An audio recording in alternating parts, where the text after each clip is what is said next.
and gals here on the Snake Talk. We're back at it. It's been a couple weeks, right? Yes, it has. Yeah, it's nice to be back. Yeah, so we're I guess just a week, right? No, 2 weeks. Really? Because last Saturday we didn't do it. Right, last Saturday we didn't, but the Saturday before we did. Right, so that's 2. Oh, okay, yeah. So 2 weeks. We missed 1 week though. We missed 1 week, but That's it's what I been think. 2 weeks Okay.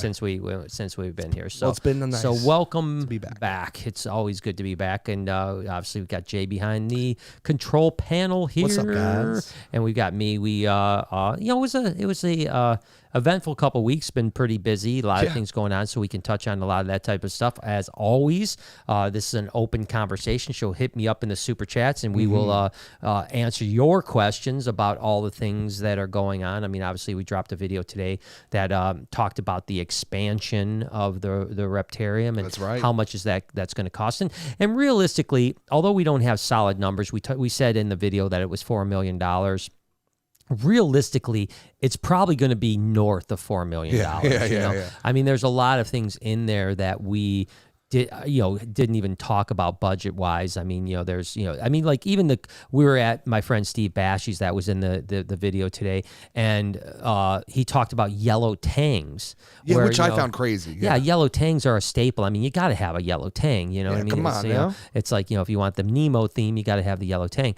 And and he said now they're like, what did he say? Like $600 or something? It was like that? upwards of $400 to $600. Yeah, like $400 to $600. And they used to be 50, right? He said they were like $50 now. And he said these are like for like small ones. These aren't for big ones. Wow. So I think about that. I mean, I haven't even started really thinking when I'm getting into the budgetary part. I'm thinking about building aquariums, filtration, reptile exhibits. The list goes on. And I'm not even thinking yet about the animal side of it. Now, with the Reptarium side, obviously, it's a little different. It's a little different because we have a lot of the animals that are going to go into the expansion that are over at BHB waiting. Some animals that are at the Reptarium now get bigger enclosures. But we will be adding some new things into the Reptarium as well.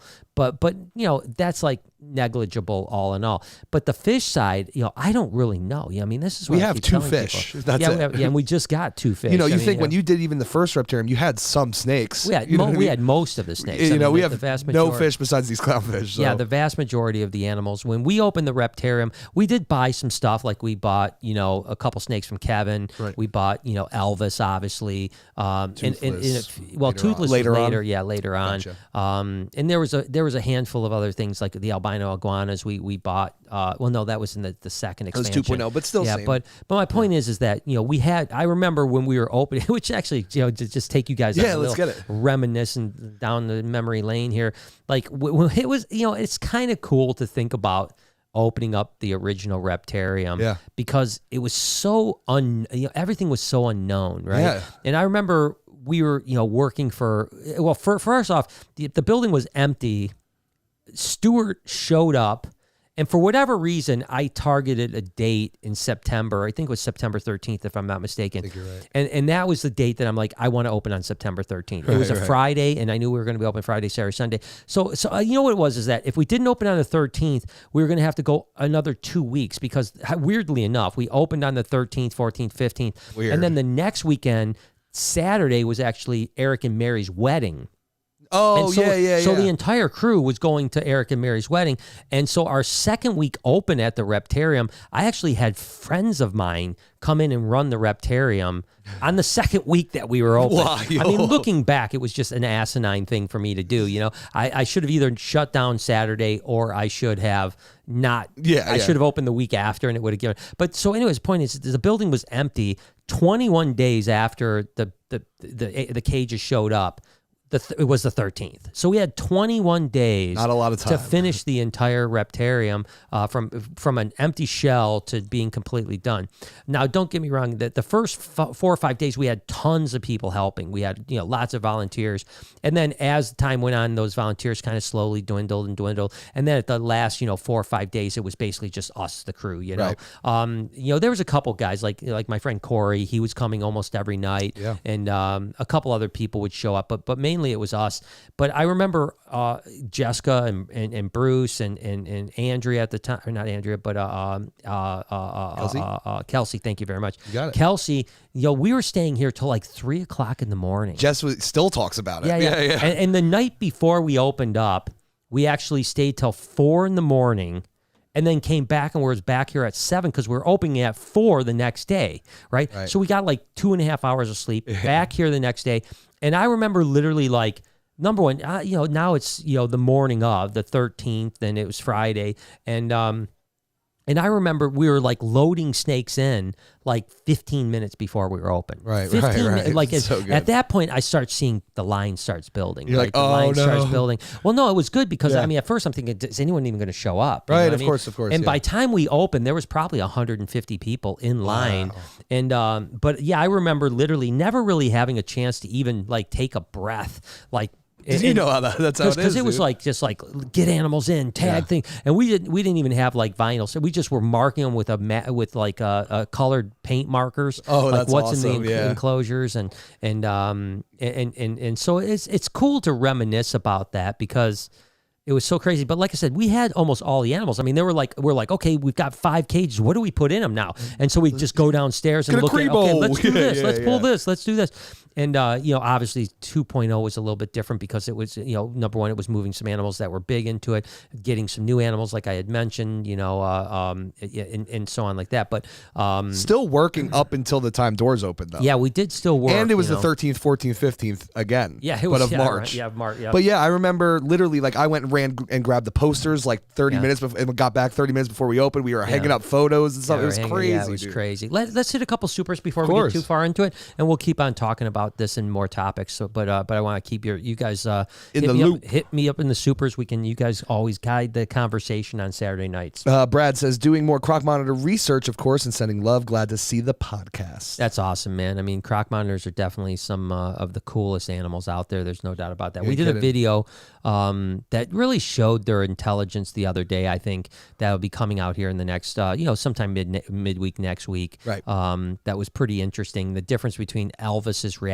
to something and Cush's reaction to something was pretty extraordinary. I'm glad it was Elvis that reacted the way he did, not Cush, because that would have been a way different day. That was a great it was super funny, dude. It was good. Okay. Stonewall says, Jay, what's your favorite animal at the Reptarium? And Brian, what's your favorite experience you've had at the Reptarium? Why don't you go first, Mr. Brian? Well, I think for me, really, obviously the animals are one thing, and I've had so many amazing experiences that I could never narrow it down to one thing. But I think that for me, like even today, and it happens every day, so it's not like it's a unique thing, but every day that we're open or doing events, like we had spring break really over the last 3 weeks, so really like every day has been booked. We take Tuesday off to feed the animals and stuff like that, but Monday, Wednesday, Thursday, Friday, Saturday, Sunday have just been like day to night, bookings of birthday parties, private tour stuff, which we're so appreciative of. But so every day that happens, this happens, and today we had Matilda out, and we had a group of birthday party of a bunch of like 3 to 5 year olds, and whether it's Matilda or whatever animal, it doesn't matter. But I mean, Matilda walks around the corner and you just see those kids light up like, oh my gosh. And they're just surrounding her and petting her. And you could tell she's loving the attention, and they're smiling. The parents are smiling. It's like, it's hard to not look at that and get chills, what I mean? Of course. And be like, oh my gosh, this is the most amazing thing in the world. So, and then even just before the podcast, I was upstairs, we're open to the public now. And just to see people excited is what really, so I have a ton of great animal experiences that I have when we're closed or when it's just me and the animals. But having those experiences, with people it's pretty special. It really is, especially kids, and we get a ton of kids. Yeah. So as a matter of fact, there's a group up there that are all family. Is 12 people from the center of Indiana that drove like 5-6 hours, and there's 12 of them here, and they're all wearing the same shirts. Oh, that's cool. So they can find each other in there. Good. So it's just, again, those are the experiences that make it all worthwhile to me. Yeah, and what's cool too is the reason you probably get chills, and I mean, you're probably not even thinking about this at the exact time, but like one of those kids is going to take that. That's going to be a memory they keep forever. If not all of the kids, but definitely at least one is going to be 50 years old and be like, one time I was at the zoo and I saw this giant tortoise, you know? Yeah. And then for me, I mean, I'm going to say Elvis is my favorite just because I always say that. But I mean, there's so many, Ivy, Matilda, and Beetlejuice and Kush. So but Elvis is always, when I see him come out of the enclosure, I'll get excited. Yeah, and on the daily, there's something that happens that just like you smile, you know? I mean, like every day there's something that's like, wow, this is crazy, you know? It's wild to think about. And that's where I go back to the expansion, you know? I mean, again, for people that don't know my mind, I think Jay knows my mind pretty well. Like, you don't understand, like the expansion is built in my head already. Like I already know how it's going to feel, how it's going to look, how it's going to, the smell in the air, the feeling I'm going to, there's this taste of the floor. There's this moment in time that will happen in the future. When exactly that is, I don't know. Is that going to be 18 months from now? Is that going to be 3 years from now? I don't know. But there's going to be this moment of time when everyone is gone and everything is ready to go. Like finally, like we're ready to open up, let's say tomorrow.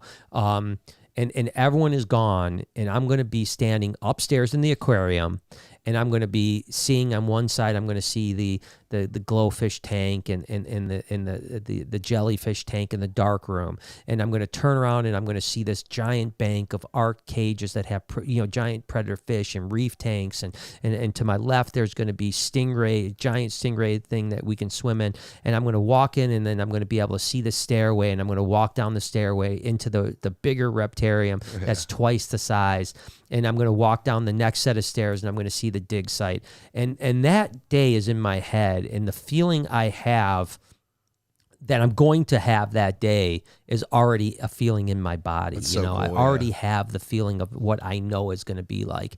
And it's going to be the end of a very, very long journey, right? A very long, stressful journey. And there will be 100, maybe 1,000 times in that journey that I will regret the decision to do this. That's right. Right?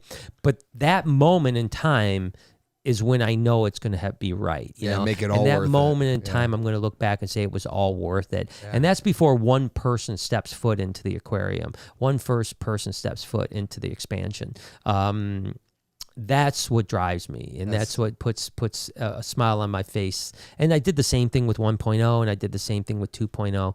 And I recall the moment. And there's always going to be things that are different. Like Jay was with me when we first saw the wall taken down, and it was almost a little bit like shocking how deep everything looked. Yeah, like in my head, I thought it was going to look one way, but when that wall came down, it looked completely different because I was so used to seeing the 1.0, and now to see, like, when you stood at the gift shop and looked across all the way to Ivy, it looked bigger than I even expected it to look. And this will be the same. I'm sure there'll be areas where I go, wow, this is so much more grand than I expected. And then there'll be other areas where I'm like, wow, this is a little tighter than I thought it was going to be. But overall, I have a pretty good general sense of what's going to happen, and that's what keeps driving me. Tegu King says, love you guys, at a wedding, so I can't stay long. Tucson boy waiting for you guys to come herping. Checking out now. Have a good night. Have a good time at that wedding, man. Definitely got to get out to Tucson. Matter of fact, we had company in town today. If you guys don't follow, I highly suggest you follow. He's a guy named Drew Binsky. He's it's one of these interesting stories where I followed Drew for probably the last 6 years on his journey. He's a travel vlogger, and I followed him on his journey to getting to every country in the world, which he finished, I think, about 5 months ago. He reached his final 197th country, and so now he's traveled to every country on the planet. Some multiple times. There's some he stayed in for years. And some he stayed in for multiple years. That was his platform. But he's an inspiring guy, and so I was a fan of his, and one way or another, like, I think I reached out to him on Instagram several months ago, and he responded, and we got kind of a conversation going. We ended up exchanging phone numbers, jumped on the phone a couple times. We hit it off really well, and he came out to visit us today, and And it's it was really it's great to have that, you know. I mean, to someone that you looked up to, that is amazing. But my point was that there's going to be some really great adventures coming with him, because he's obviously traveled to every country in the world. He has connections to every single country, and he's like, we need to go on some adventures together. Heck yeah. And it's been too long since I went on any big adventures. So Drew and I talked about a couple ideas that we're going to do, two in particular that are both going to be mind-numbing. Now, the thing that's going to be interesting is that, we're not going to, because these are going to be pretty massive adventures, and I think that the video that we produce from both of these adventures aren't going to be daily. So when we get to that point, there's probably going to be some gaps in time when we're not having vlogs, because we're going to be traveling. We're going to be looking for things. We're going to probably be way outside of Wi-Fi for a period of time. And we're going to be filming some really dope stuff. So the good side is you're going to get some really amazing content coming up in the future. The bad news is that, it is going to be, it's going to, potentially, mean that we're not going to have vlogs every day until we get the content up for you guys. But I don't know exactly. It'll be worth the wait, and I'm not sure exactly when that's going to be, but it's coming. But yeah, it's got me fired up today. Today I'm fired up, just excited about getting out there, and I'm excited about just hanging out with another fellow influencer. He has 5 million people follow him on Facebook. He has almost exactly the same subscribers on YouTube that I have. So he has a really big following, and he's just a sweet dude, man. And he's just a great guy, and really, it's just great to sit down with a fellow colleague, YouTuber, social media influencer, and get fired up, because I don't get a chance to do that much. I mean, when I am with an influencer, it's typically an animal influencer, and we talk animals mainly. Obviously, there's the time when I'm with the David Dobrik's of the world, or the Mr. Beast of the world, and that's a totally different story too. But usually when I'm with them, we're talking about what we're producing for them. We're not so much talking about YouTube and production in general. Although we have had some of those conversations with the Beast team, but it was cool day for me, and like I said, I'm fired up about it. Hell yeah. Daniel says, how much of an inspiration did Steve Irwin have on you? Well, so I always tell people, I was around before Steve became popular. Not in the YouTube world. I mean, working with animals. I'd been working with animals for probably about 10 years before I even knew who Steve Irwin was. That being said, as soon as Steve came on the scene, I was an immediate giant fan of his. Of course, So impact, I would say that I loved his message. I loved his style. I loved his passion. I loved everything about it. And while he was alive, I would say the only impact he had on me was that I enjoyed his content, and I enjoyed watching him. And I'd be fired up every time I saw him on TV about the love of animals. In his death, it inspired me to become a social media guy. Wow. Right. So I didn't put a video out ever in my life prior to Steve dying. Wow. And when Steve died, I always say Steve's death was the main impetus of me starting a YouTube channel. I actually didn't know this. Yeah, wow. and so cool. What the reason is that when Steve died, I think Animal Planet, there was a GM, the head of Animal Planet at the time was named Marjorie Kaplan, and she seemed to be wanting to go. She's the one that tagged, you guys may remember, Animal Planet for a number of years had a tag called Surprisingly Human. Yeah. And so it was kind of an oxymoron, Animal Planet, Surprisingly Human. And that's when they did Treehouse Masters and Swimming Pool and stuff, not animal. And some of those shows are still on. Marjorie was the one that made that transition. Well, my understanding is that she wasn't a big fan of the, at the time you had Jeff Corwin, Steve or Irwin, Austin Stevens, Mark O'Shea, Nigel Marvin. You had a lot of these animal, guys that were basically doing what Steve, started, right? Right. And let's back up a second. You guys may not know a lot about Steve Irwin. I do, and you may know more than me. I have no idea. But one of the things I know is that Steve actually went to Discovery Channel before Animal Planet was even a thing. There was no such thing as Animal Planet. And he went to Discovery and he said, I want to do animal documentaries where I'm in 90% of the footage interacting with animals. Right. And they told him it will never work because from the dawn of time, since television was on almost, there had been animal documentaries, i.e. the Attenborough-ish type of things. And they always said that it's always 90% animal, 10% host. Yeah. And Steve said, I want to flip that card, and I want it to be 90% host with the animals and 10% the animals without the host. And Discovery said it'll never work. So Steve actually went and started producing his own content. Wow, I didn't know that with his own production company. And it was so viral before virility was really a word, that Discovery ended up picking it up, and then ultimately he was the flagship of Animal Planet. Oh, that's a good story. I like that. But Steve got turned down by Discovery. Like, no, this is never going to work. You're never going to be able to do what you did.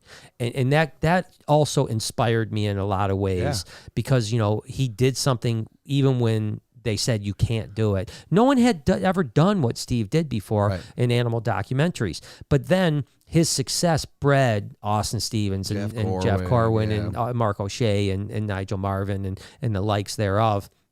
And then there was this, Animal Planet was primarily those types of shows. Yeah. Well, when Marjorie Kaplan came on, apparently she wasn't that big of a fan of that genre, and she felt that they were too. I think her exact quote was something to the sort of, "We're the most popular animal channel that no one watches."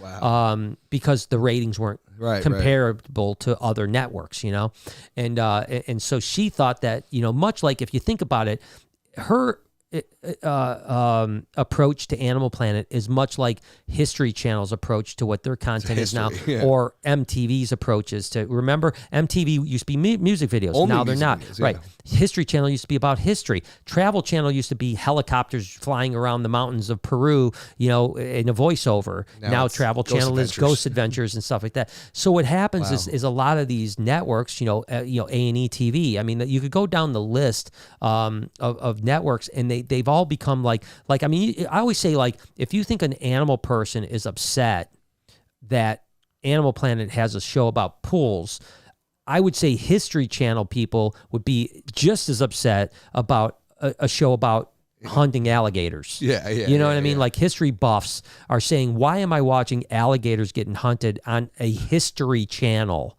And that's kind of what happened. So when Steve died, she just broomed it all. She was like, all right, this whole genre's gone. Austin Stevens, you're done. Jeff Corwin, you're done.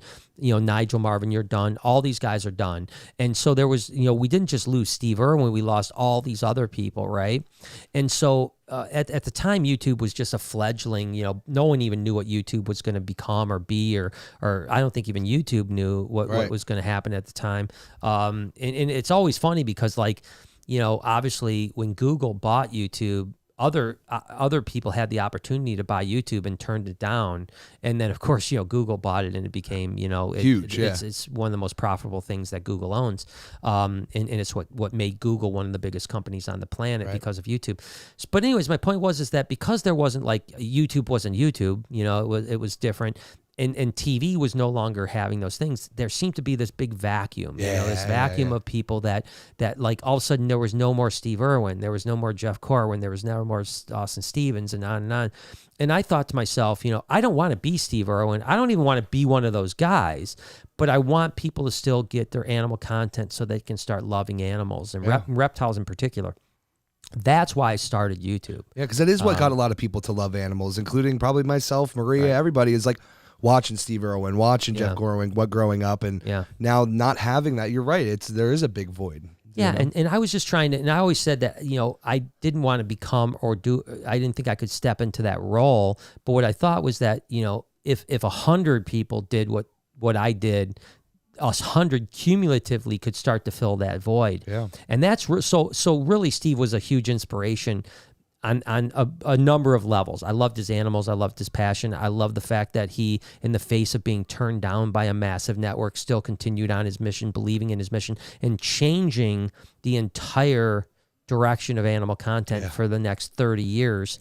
Even to today. And even to today. And then, because now blue chip docs don't come out very often. The Planet Earth every once in a while, and so Attenborough will drop a doc every now and then. But for the most part, there's more animal personalities than there are animal documentaries. 100%. And so Steve Irwin changed the world with that. So his inspiration about that changed. And then also ultimately his death caused me to start YouTube. So I wouldn't be talking to you guys right now if it wasn't for Steve Irwin. Wow. And unfortunately, I never met Steve. Of course, I've told the story many times that, his father and I have become very good friends over the years. But unfortunately, I met his dad after Steve passed away. Right. Yeah. Brad says, with Crocs being CITES Appendix 2, do you think there are still illegally imported? I know I've got wild questions, but I appreciate your view. I mean, I wouldn't know. Is there a chance that could be happening? I think there's a chance. I think that I don't know. See, this is the problem. I don't. So there's always this talk about the black market of reptiles, and the thing I don't understand, like if you were to import some rare crocodile, where are you going to hide it? I think he might mean Croc Monitors, maybe. Oh, Croc Monitors. I think he was the guy that asked the Croc Monitor before. I see. Yeah, Croc Monitors. I see. Well, Yes. Yeah, okay, gotcha. Yeah, Croc Monitor. But either way, still. But same type of thing. I think that I think Croc. I mean, I know Croc Monitors are still coming in. I don't know if they're coming in illegally though, because I think that they have had some permits. Because Appendix 2, you usually can get permits to ship. Appendix 1 is when it gets difficult. All pythons, for instance, are Appendix 2, right? So like ball pythons are Appendix 2 endangered. Yeah, but you can still you can get 100,000 babies a year into the country. I don't know if and I don't follow. I'm not an importer, so I don't follow like the local laws or anything like that. But I think as early as 6 months ago, I saw a bunch of wild caught Croc Monitors available on a bunch of people's lists. Yeah. So maybe in the last 6 months they've shut down the exportation of them. But 6 months ago there was at least a dozen people I saw that had what were absolutely wild caught Croc Monitors. Right. And then obviously even like Baby Kush was brought in as a captive hatch baby over in Indo. But that was, again, a few years ago. So some things have changed. So I don't follow, So Brad, if you have information I have about them being, shut down, you probably have more information than I do. And then at that point, do I think they're going to be smuggled in? Probably not, because Indo is a very difficult place to smuggle from, because there's only really 3 exporters in the entire country. Right. And they're pretty scrutinized over there. And the legal animal trade over there, although it might be big in Indonesia, the exportation of it out of Indonesia is probably very governed and probably very difficult. And then, of course, getting them into the country in the U.S. Fish and Wildlife is pretty harsh, and they're pretty good about catching that type of stuff. But I'm not going to say it can't ever happen, because it can, but I don't think it's prevalent at all. Marie says, glad to see you guys back. You reignited my love for animals and reptiles, and now I started volunteering at my local zoo. That's awesome. Thank you for being an inspiration. Hope to see you in Utah soon. Yes. I mean, a couple things. Thank you so much, and keep following that passion to go to that zoo, and then Utah definitely. Yes. I love Utah, and I love it even more in the summer. Yes. We were thinking about getting out there this winter, but I really, in the summer I really would love to come out. Man, one of my favorite trips we've ever taken was out to Utah. The first time we've been there twice. Yeah, me and you were only together for like a month. Yeah, and then we went out there. It was so crazy, and it was so hot and it was so good, man. Oof. I mean, I love the heat, man. It was like you just bake outside and Euromastics. There, dude. But I love the topography there. It's it's beautiful. It's certainly, I still am not a cold winter guy, even though I live in Michigan. So if I moved, Utah would be on my list of potentials, but I still think I'd probably pick Arizona, just because parts of Arizona still has the mountains, but doesn't, and the deserts like I love, but they don't have the cold that the Utah, most of Utah gets. I agree. And if you wanted the cold, you could go to Flagstaff. Go up into Flagstaff and you find some mountains. But I do love Utah. I really do, and we will be out there again. I mean, I think that I was talking with my friend that runs Sequest just about three or 4 days ago. Real good. I just reached out to him, said, "Hey, how you guys doing?" And he was saying they were breaking records of attendance, and they were crushing it all over the country. So good for them. But he's always wanted us to come out. So so I'll get out there again and chat with him a bunch. Make so you volunteer at Sequest for the day. Yeah, exactly. Right on. LOL says, would you get an octopus for the zoo? Oh, it's coming. Yeah, 100%. For sure. I mean, there's no doubt. And there's a bunch of different types of octopus. That's the thing. And I don't know which species I would get. Right. That's the hard part. I want to get the biggest one I can get that is reasonable, right? Yeah. I don't know what one that's going to be yet. They have one at Sequest that's pretty big. If I'm not mistaken, I don't know if you remember, but it's a decent size. It's not like the blue ring octopus. Yeah, because sometimes you see the really skinny, long ones that aren't as that interesting. Yeah. You want that thick boy. Yeah, I'd love to get like a North Pacific, but the problem with that is you have to have chillers, and they do get giant. We get really big. We probably won't be able to provide a tank big enough for them long term. But we could probably get a small one and have it for 10 years or something like that before it got too big. But then what do? You know what I mean? It's like you let it loose on the city of Detroit. Yeah, just flush it down the toilet. Dude, trust me, octopus is number one for me, man. That's exciting. Ben McKenna sounds familiar actually. Says, "Hi Brian, hope you're doing well. I may be coming to the Reptarium someday as my college is giving me money for education and I am learning about animals." Wow, that's awesome. I mean, it's rare the college is giving you money. Where you go to college, man? Damn, that's a good college. I want to go back. Yeah. No, I really hope you do come. I mean, it's a blast, and it's only getting better. So yeah, please come out. That would be really dope. I appreciate you. Tiffany says, Lindsay and I are waiting for the date that you guys are coming here to take over the zoo here. Also, more furniture getting ready for that expansion. Love it. Awesome. I appreciate you. We can't wait either. Yeah, we can't wait to get out there. I think this summer, again, another summer trip. Oh, that'll be fun. We got to do that one. Yeah, summer trip out there because I don't want to go out there in the winter. Now that it's spring, it's a lot better. But even like I don't. You guys don't understand. I hate cold, and so like walking around a zoo in the cold, I'd almost rather take a bullet to the head. I mean, it's listen. The last couple weeks, I can feel that though. Yeah, I mean, I'm a cold guy. I don't like cold. So walking around zoos in the summertime, especially when it's hot. Oh my gosh, I'm just in cloud nine. There's no better day for me than to walk around a zoo in an 85 or 90 degree day in the summertime, and you're just like seeing all the animals, and it's everything's just so active, beautiful. And I mean, 85 maybe things aren't as active because they're sleeping, but it's still So we'll get out there this summer for sure, 100%. Our girl Heidi. What's up, Heidi? What's she happening? Says, just sending some love. Miss you all. I miss her too. And so obviously we're not going to be able to make this year's expo in Joburg. It's not, I could name 1,000 reasons why we can't.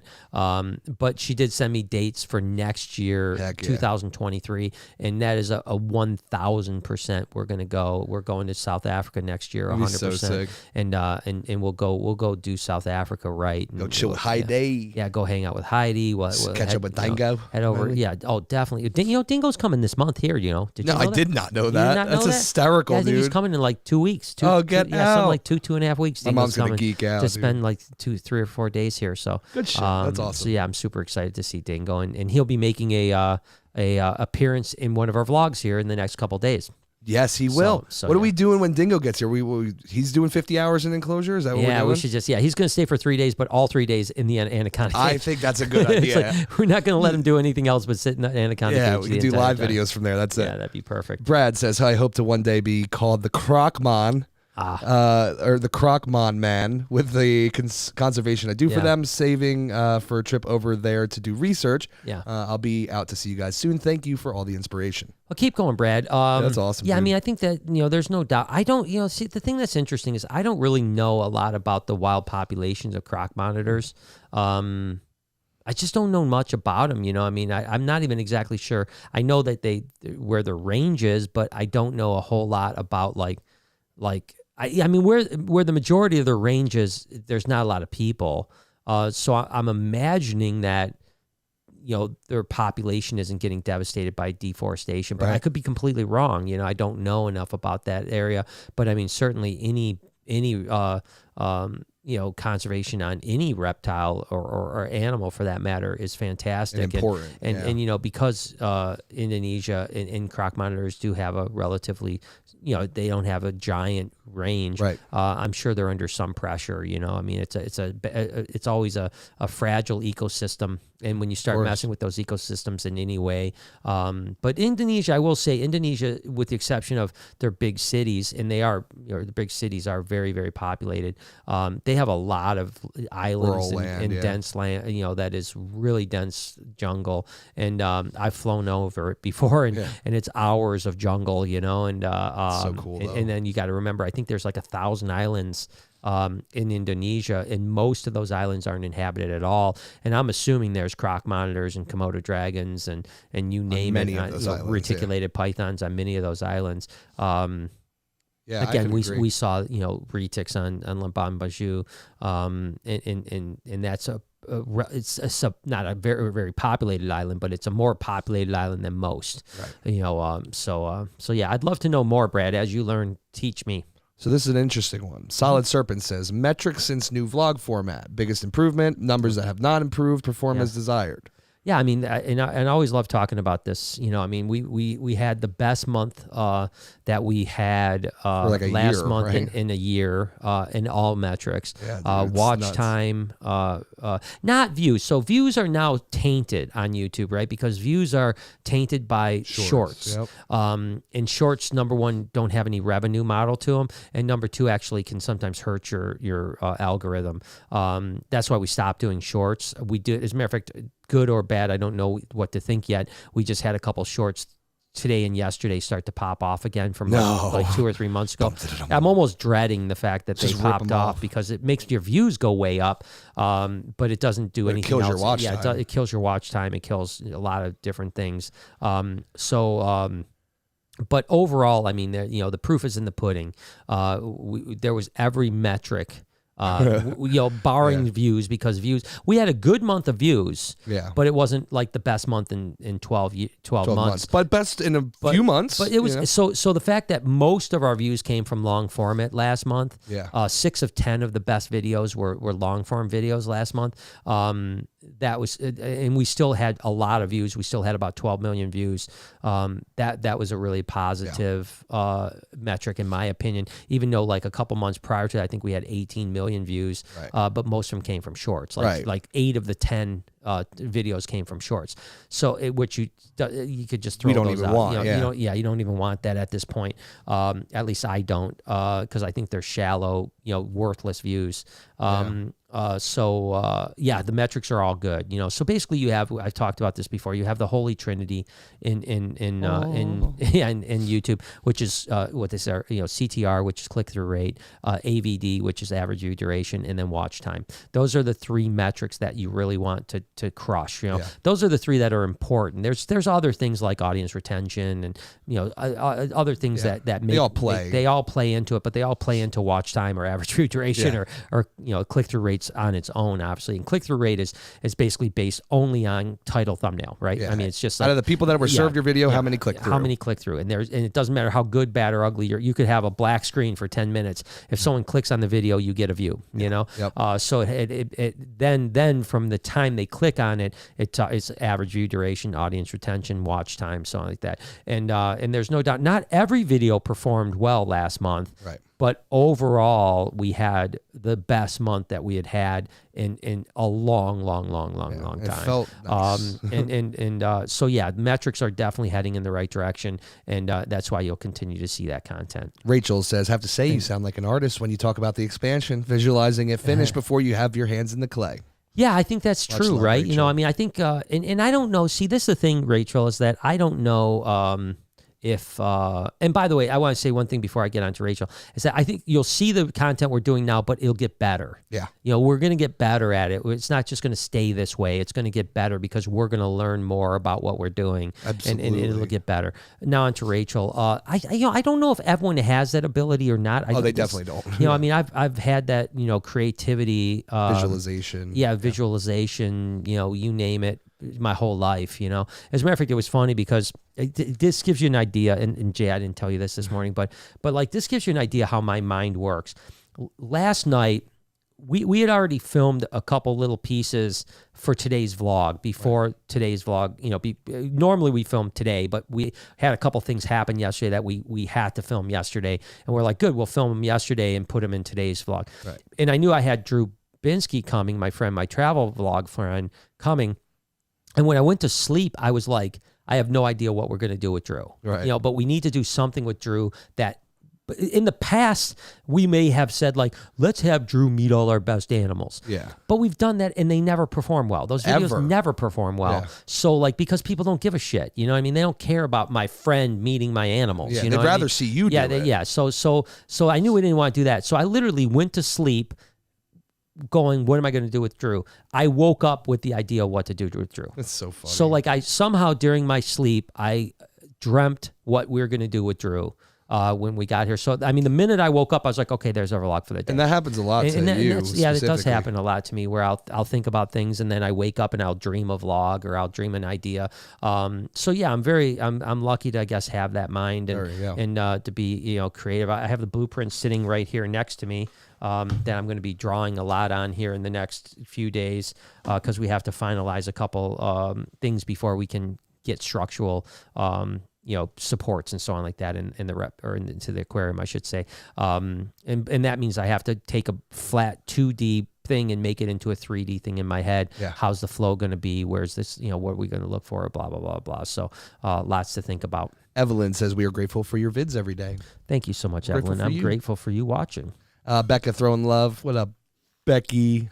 What's up, Becky? She told me that I always follow her. We're like the weather people. Like we go back and forth about weather almost every day, and it looked horrible up there, man. I mean, like we're not doing well down here. It's been so miserable. It's been miserable, dude. But hers, I mean, was just like You know me, dude. The whole winter, I have not bitched once, dude. I'm like, it's snowing outside. Everyone's bitching. I come out and I'm like, oh, look how nice it is. It's just mud, dirt, and cold every day. There's no grass. There's no flowers or leaves. When Gabby and Chris were here, it was funny because Gabby was like, Michigan's just really ugly. They don't get it. And I'm like, yeah, it is when it's dead. Yeah, everything's dead right now. You know what I mean? She's like, I figured it'd be more green. Like, but everything, it's winter. Everything's dead. There's no green grass. There's no green flowers. There's no green trees. Actually, in the spring, it's one of the most lush places I've ever been. I mean, it's unbelievably lush. It's just that the start of the spring has been very shitty for us, but hopefully it's going to get better here in the next couple weeks. I mean, right now the forecast for the next 2 weeks doesn't look very good. But I mean, it's not terrible. Like, was it yesterday? Or I think we had snow flurries. No snow was sticking on the ground or anything like that, it was just still snow flurrying and it was cold as could be. Today was a little bit more tolerable, but gray and gloomy and yucky. So, but spring in Michigan typically is sunny and I will warm, say from all this rain we've gotten though, I guarantee you it's going to be crazy beautiful once it gets cleared up. Once we break, it'll be really good, and I think it'll break pretty soon. Me too. Allie's Reptile says, do you have any tips on getting a juvenile tegu out of brumation? Thanks for all you do in the community. Lots of love for the podcast from Utah. Thank you. Another Utah, right? Yeah, Deputon. I think, is it Uton or Utonian? I don't know. I feel like we thought it was Utonian, and then it was Uton. So I was like, I think you're Utonians. Right. I think we looked it up, and it was Uton, yeah. So, yeah, I mean, there's, obviously warming them up is that doesn't take, a lot of science there, but they sometimes just know when it's time. So depending on like barometric pressures, how you're, much like here in Michigan, our spring isn't sprung yet, right? So a lot of our animals are still kind of in the winter mode, right? And so yeah, when they get out of that winter mode, that's when it's going to feel like the brumation is over, but they'll always pop out of brumation. I mean, just keep, warm the temps up, but if it's still lagging or sluggish, don't get them too hot because you don't want to burn a ton of calories. Right. And then when it finally wakes up, it'll be a different animal. Brad came back to say it looked like from 2005 to 2012, 200 crocodile monitors were exported from Indo. But that's the last I can find. Hopefully I can get over there and help the species and people somehow. Mad love to all. I mean, it's a great area, and I love Indonesia, and I love the people of Indonesia. It's a cool country, it really is, and it'd be great if you can get over there. There's definitely been imports, past 2000 and of course 12. Yeah. I mean, like I said, as late as 6 months ago, I saw imports. So they're still coming in. Probably not in the numbers that, like you said, 207 years. There's not a lot of exportation on them, but I think they are still coming out, and I think that there's probably even some captive hatch CITES that are attached to them as well. CITES paperwork. Oftentimes, what happens with, say, green tree pythons and a lot of other blood pythons and stuff like that over in India, they allow farms to hatch X amount of animals and export those hatchlings, even though they might not be able to. Like you can't export a wild caught green tree python, but you can export a captive bred, captive hatch one. Oh, okay, that makes sense. Now they're not supposed to have gravid wild ones that lay eggs and then hatch them. They're not supposed to do that, but that happens a little lot. Loophole. And you're talking about third world countries, so they're not like counting like, well, wait a second, where's your, you had 10 clutches of green tree pythons, but you only have 2 pair of green tree pythons. They're not although they're cracking down a little harder in Indo than they used to. It's still, a little bit. I'm sure $50 can go a long way. Yeah. Marie came back to say Southern Utah is always a good choice. Beautiful mountains, but much warmer. Want to show you guys Utah wilderness when you guys are back in SLC. Yeah, let's do it. I mean, let's link up for sure. I'd love to. I love. Drew and I were just talking about this today. Is like, it's always good to link up with someone local, that's willing to take you out and see the things that, like Jay, when Jay and I, we went up to like Antelope Mountain or whatever it was. Antelope Canyon. Antelope Canyon. And then when we were in Moab, we just did the same thing. We're just like, let's go to Arches. Let's go. And it was funny because we ended up going to Arches when my buddy Robin had said, like, it's the worst so park. stupid, you could barely see the arches. Yeah, and I think it was the best park that we went to. Oh, I wish we spent the whole day there. And then remember when we found, like, that sand dune area? It was called Sand Dune Arch, Yeah, it was so cool. I mean, and that wasn't even on the map. Yeah, I mean, we just like stopped and walked down a trail, and there was like the sand dune. Yeah, it was like like a rift. Like remember, it was like canyon walls on both sides. And it was 100,000 degrees outside. But when you walked into those canyon walls, it was like cool. 70. Yeah, it was cold. It was cool, and love that. So yeah, no, it's but it's always good to have a local. Wherever you go, show you the secrets. They have those secret gems, like, hey, there's an arch that no one ever see unless you're a local, or there's this cool, mountain range, or this is where you go catch, rattlesnakes, or whatever the case may be. So definitely let's link up, and it would be a good time. Daniel says, which is more venomous, green or black mamba? Great question. I'm pretty sure black mambas are more venomous. We can look that up if you want. Yeah, of course. If you just go like top 25 deadliest snakes, I'm pretty sure that black mamba is somewhere in the 20s, and I don't think green mamba makes the list. Although these lists are always a little bit wrong. Yeah, they're a little bit misleading. But they got a green tree. Yeah, green tree is the world deadliest. That's definitely the most deadliest. There's got to be just like a list here. Yeah, where the heck did that? I think they're just like breaking the list down is what it is. Yeah. I'm going to go back to that first page because that was a little bit easier. So Black Mamba comes, I don't know where. Well, Black Mamba's definitely above it, right? Yeah. Because I don't think green, and of course there's a couple. There's the Jamiesons and so there's a couple different green mambas as well. But I mean, they're definitely still very deadly, but I don't think that they're... up there as far as they are. Up there as high as that actually brings up a question. I was driving here just before, and I was thinking about this. So, obviously, gaboon vipers are known to have the largest snakes, fangs of any venomous snake. Did you hear someone just got bit? Were you talking to me about that? No. Who got bit? So I guess Kevin did a video on it. No. Some guy got hit by a gaboon, yeah. Oh, that's rough. So, my question is, obviously, they're super closely related to rhinoceros vipers. Mm-hmm. Do rhino vipers also have giant fangs? Oh, yeah. I never hear about it. They're not quite as big as gaboons, but I think they're probably like the second largest. Wow. You never hear that. That's never a fact that someone throws out, ever. I think it's just because, saying second, it's just not. It's like, gaboons are so significant as far as the length of their fangs that rhinos are still amazingly, they're still ginormous fangs, but just not as interesting. Interesting. Yeah. Tiffany says, Jerica said make it the end of May so she can try being here also, and make sure in summertime you bring swim trunks for the water park section of the zoo. Heck yeah. You know me, man. I got my Speedo ready to go. Ready to go. My banana hammock is in the fucking... busting out, It's dude. in the luggage right now waiting. We can't wait. Brad says, I found no research on the wild population for croc monitors, except that lodging and mining companies could be moving into their territory. Yeah, I mean, that's always the problem when you're getting into the third world country issues, especially with rainforests, is mining and logging is really huge. That's one of the problems in that area, in particular in Borneo, when you talk about, palm oil, and them deforestation for palm oil. That's what's, why, orangutans are in such danger right now, is because of deforestation. And that has everything to do with palm oil. Yeah, I've heard about that. So that kind of happens. So you're talking about that same exact area of the country or of the world. So that's certainly something to be concerned about for sure. Garrett says, glad I caught another live. Good to see you. Local expo tomorrow. One payment left on my Superfire Boa. Would love to see one at the Reptarium. Yeah, I agree with you. Are those the Princess Diamonds, Superfire? Yeah, right. I mean, exactly. Okay. Yeah, they're the white ones. I think some people call them different things, but they're all the same, right? I was thinking the white one with the black dots. That's not it, right? Same thing. So Superfires are, so there's like fires, and then there's Superfires, and then there's Princess Diamonds, and they're all the same thing basically, but some have black dots, some don't. Oh, so it's just depending on the expression. Almost.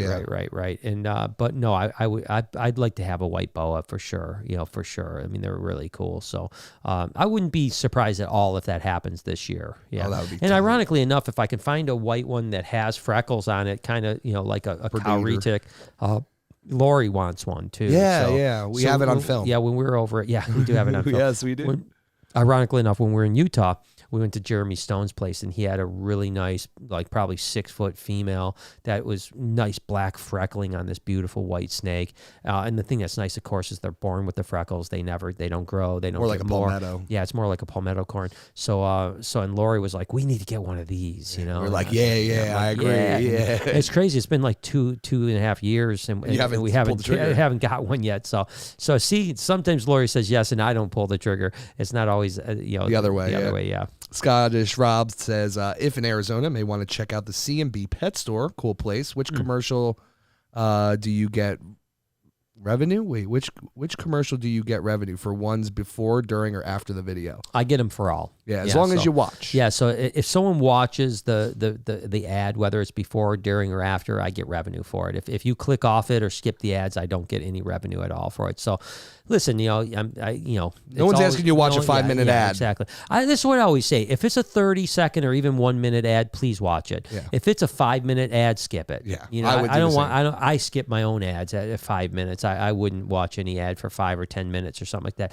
But YouTube's pretty good at not serving those up. That's not true, Brian. Dude, I got hit, because I watch a lot of YouTube. You know that. Yeah. I was sitting the other night, and I must have fell asleep.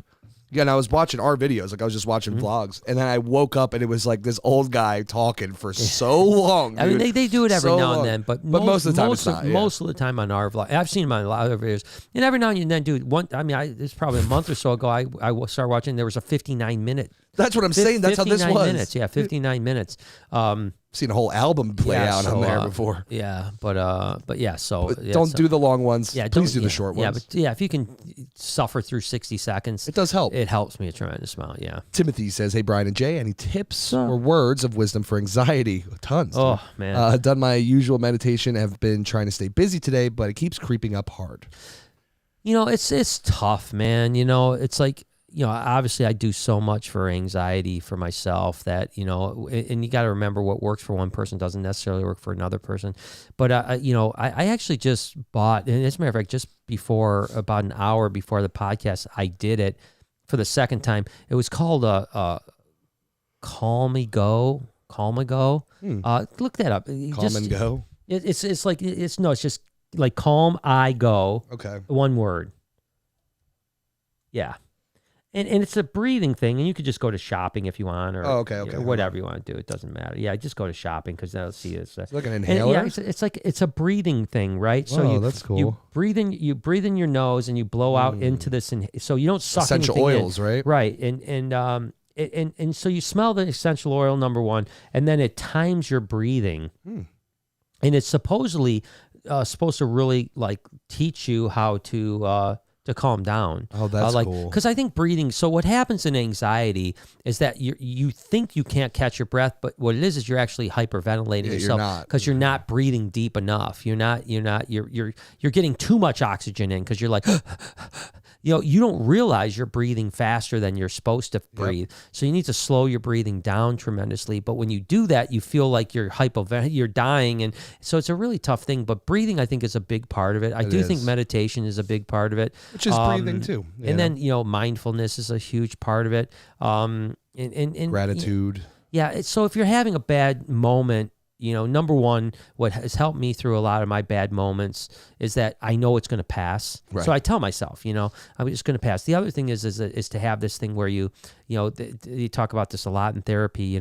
You acknowledge it's like there's the anxiety, accept the feeling. Okay, that's that anxious feeling I'm feeling right now, and then don't judge it and say, okay. There you are. You're and try to somehow separate it from yourself. Observe almost. The anxiety as like it's a distant thing, not part of your feeling, right? So basically, when a feeling turns into an emotion, that's when it becomes seated in you as like hard anxiety. If you can stop it to be emotional and it just is a feeling that's a passing cloud of feeling, and just understand that whether it's for me, my anxiety lasts a long time. Sometimes it lasts for months, a year even. Most people's anxiety lasts for 20 minutes, a half hour, and then it goes away. So it sucks when I've had, anxiety last for 12 months. But it will pass, and I was in really, really bad shape 2 years ago, a year and a half ago, and I still have my time. A couple weeks ago, I had like 3 days where I was not feeling good at all. I was struggling. Now, I've been feeling really good this last week or so, pretty much, most of the time. So it'll pass, man, and just keep working at it, man. You'll be okay. Of course, man. And Rachel says, if you ever come back to Yellowstone, you should maybe try for spring. Yeah. School is still in session, so it's not super busy, but also baby bison. That's all. That's great advice. I can tell you what advice not to do. It said, don't go to Yellowstone in the winter. Yes, don't whatever do you do, don't do that. But spring would be amazing. I agree with you. I think that's the time to go because, like you said, the babies are out, and that's all. Yeah, and I don't want to go in the summer. I mean, I bet you there was an opportunity in 2020 that was probably unprecedented, right? Because no one was going out, and you could have probably went to Yellowstone and been sitting at Old Faithful with 10 people, right? Much like we did with Mount Rushmore. Rushmore, the Hoover Dam, everything. Hoover Dam, everything. Dude, it probably would have been so cool at Yellowstone. Literally nobody there, nobody there. Yeah, just nobody there. I mean, we were the only people on the Hoover Dam. Yeah, and one of 10 people at Mount Rushmore, maybe 10 people total at Mount Rushmore. Now you thought we were at Stony Creek. Now there'd be 500, 1,000 people at Mount Rushmore. And so, it's an opportunity missed. And I remember, as a matter of fact, Drew Binsky, the guy that was with me today, I remember him posting a picture at the pyramids of Giza with him being the only person there. Yeah, that's exactly the what only person at the pyramids of Giza. Some parts of COVID were bad. Happens. Yeah. I mean, that's an opportunity missed. I didn't enjoy COVID. I don't want COVID to be around anymore. Not. But there was some opportunities that some were little glimmers of sunshine that came around the clouds. Yeah, and that was one of them for sure. Bobby says, "Will you invite Clint Laudlaw from Clint's Reptiles to AnimalCon?" Of course. Why wouldn't I? Yeah. I mean, as a matter of fact, I don't think that I personally have reached out to Clint. Well, I know I haven't personally reached out to Clint. I don't think that my partners have reached out to him. And the biggest thing, I'm going to be completely frank with you guys right now, is that the reason I haven't personally reached out to Clint is I know Clint doesn't like me. Right. He's told friends of mine that he doesn't want to have anything to do with me. I have no problem with Clint whatsoever. Nope. I think his content's really good. I like everything about him. It really bums me out. I have no idea why he thinks I'm a bad person. He's never met you, right? I've never talked to him. He's never been here. I've never had any interactions with him we've never messaged each other. We have no relationship whatsoever. But a couple people and I'm going to, call him out on it right now. Kevin McCurley was the one that told me, Clint went out to his place for several days, and he told me point blank that Clint said that he would never do anything with me on any level at all because he thought that it would hurt his audience to be affiliated with me on any level. Yeah. So if this message gets to Clint, please tell me what I did wrong. I would love to mend that relationship. I think Clint and Emily who are very similar, and they're friends with each other. I like both of their content. I like both of them as people. I have invited Emily because I do have some relationship with Emily. She hasn't completely committed, but it sounds like she will be there. I actually thought that the way to go about the Clint thing was once Emily said, yeah, I'm coming, then say, hey, Emily, can you get Clint to come? Yeah. That's the way I figured it, because if I reached out to Clint, he doesn't follow me on anything, so I have no way of getting a hold of him. I don't even know how we get a hold of him. Other than through a friend of a friend or something like that. But because if I message him on Instagram and he's not following me, he's probably not going to see my message. It goes into his request file instead of his message box. But no, I would love him to be there, 100%. Heck yeah. Yeah.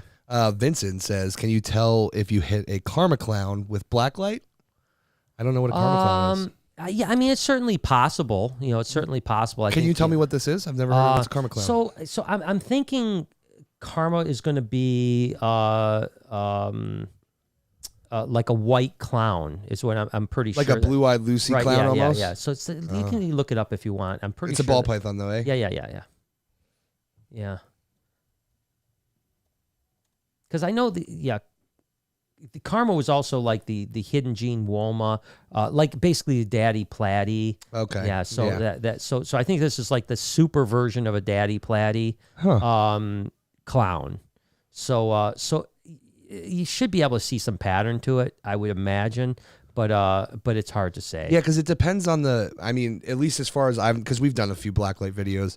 I feel like it depends on the type of blue-eyed Lucy too. Like, because we've done blue-eyed Lucies where we've seen no pattern, and we've seen blue-eyed Lucies where we've seen crazy pattern. Yeah. But I mean, I think it's definitely worth trying. Yeah. If you have one, try it. And if you don't buy one, they're cheap. Exactly. Look at this dude! Look at this dude back in the house. Like that jeweler guy.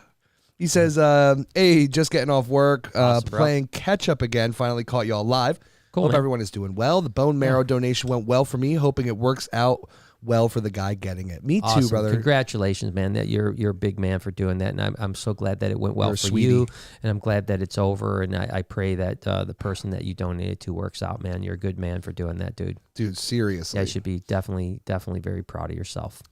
P Snuggles says, when is the website for Animal Con going up? Can't wait. So I mean, it literally, it's been the website's done, right? It's just been some negotiating that we've been doing with the Caribe Royale Resort on space. Right. So there was just some mix up on space. Quite honestly, we wanted a lot more space than they allocated us in the beginning.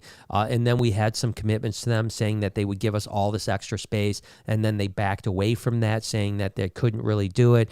So now we've gotten so let me just say, originally we wanted to have 10,000 tickets available. Right.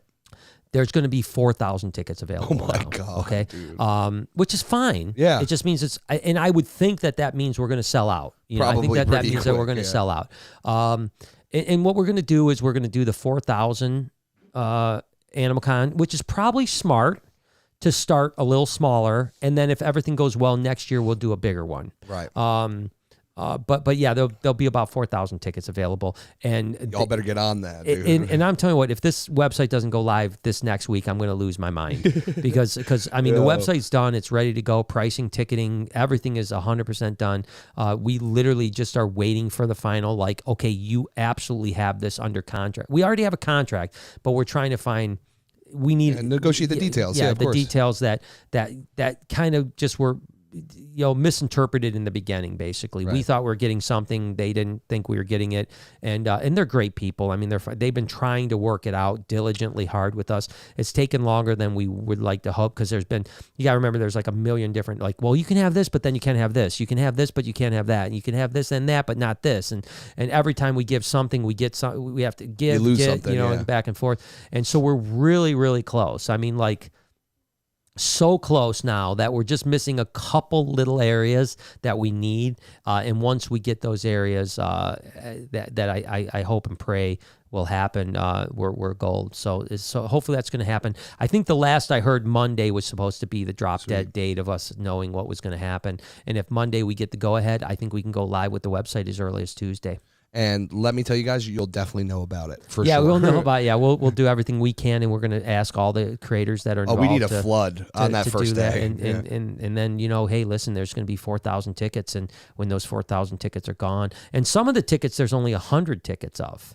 And how many creators do you have committed right now? So we have about 100 creators committed right now, just short of 100 creators committed right now, and that's without some of the people like I said, Clint and Emily. That's without a lot of the smaller creators that I hope will attend that we just haven't reached out to. We reached out to as many big creators as we can. Almost every one of them is coming. And there's going to be a lot of smaller creators that I really want there as a creator. It's just that I didn't reach out to everybody. I can only reach out to so many people, and I wanted to hit with the biggest numbers first. And then we actually have a section on the website that says "Want to be a creator and attend the conference." And all you have to do is fill out the information, that who you are, what's your Instagram, what's your YouTube, what's your this.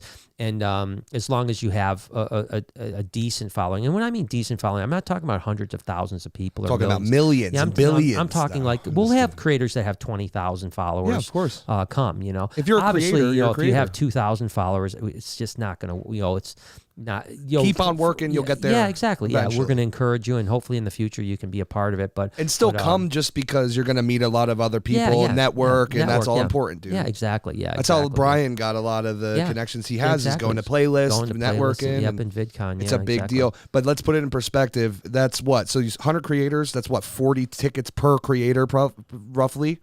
To be 4,000 tickets. Yeah. So think about that. I mean, between you, a couple other people, that's quick, So when this launches, be ready. Yeah. I would like to think it's going to sell out pretty quick, and then that'll just, then next year we'll go to 10,000 people. I want 10,000 people, but at the same time, and if you want to be smart about it, probably better to have 4,000 and build the hype too, right? Because a lot of people are going to feel, like not going to be able to do it. And then, like I said, there's going to be some like the ultimate VIP one. There's only going to be 100 tickets available. Right. And that's going to get you access to everything. Like you're going to go to the after parties, you're going to go to Gatorland, you can come to my hotel room and hang out. And the main stage where the biggest creators will have their talks and presentations, that ticket in the VIP tickets will have the first 5 rows of seating. So that's cool. So you don't have to sit in the back. You get early access. You get to the registration before everyone else. You're going to have your own registration line. We're going to have a week before everyone gets an opportunity to get meetups. The VIP and the real extra, like the gold member thing, those two things. I think the VIP, there's only 300 tickets available, and then 100 tickets available for the basically all out passes. So there's 400 people. You guys will get a week before everyone else to who the meetups get. Because a meetup, let's say there's a creator that you want to meet. We may only sell 100 tickets for that meetup. Right. And so those 400 people are going to get the first crack at all of them.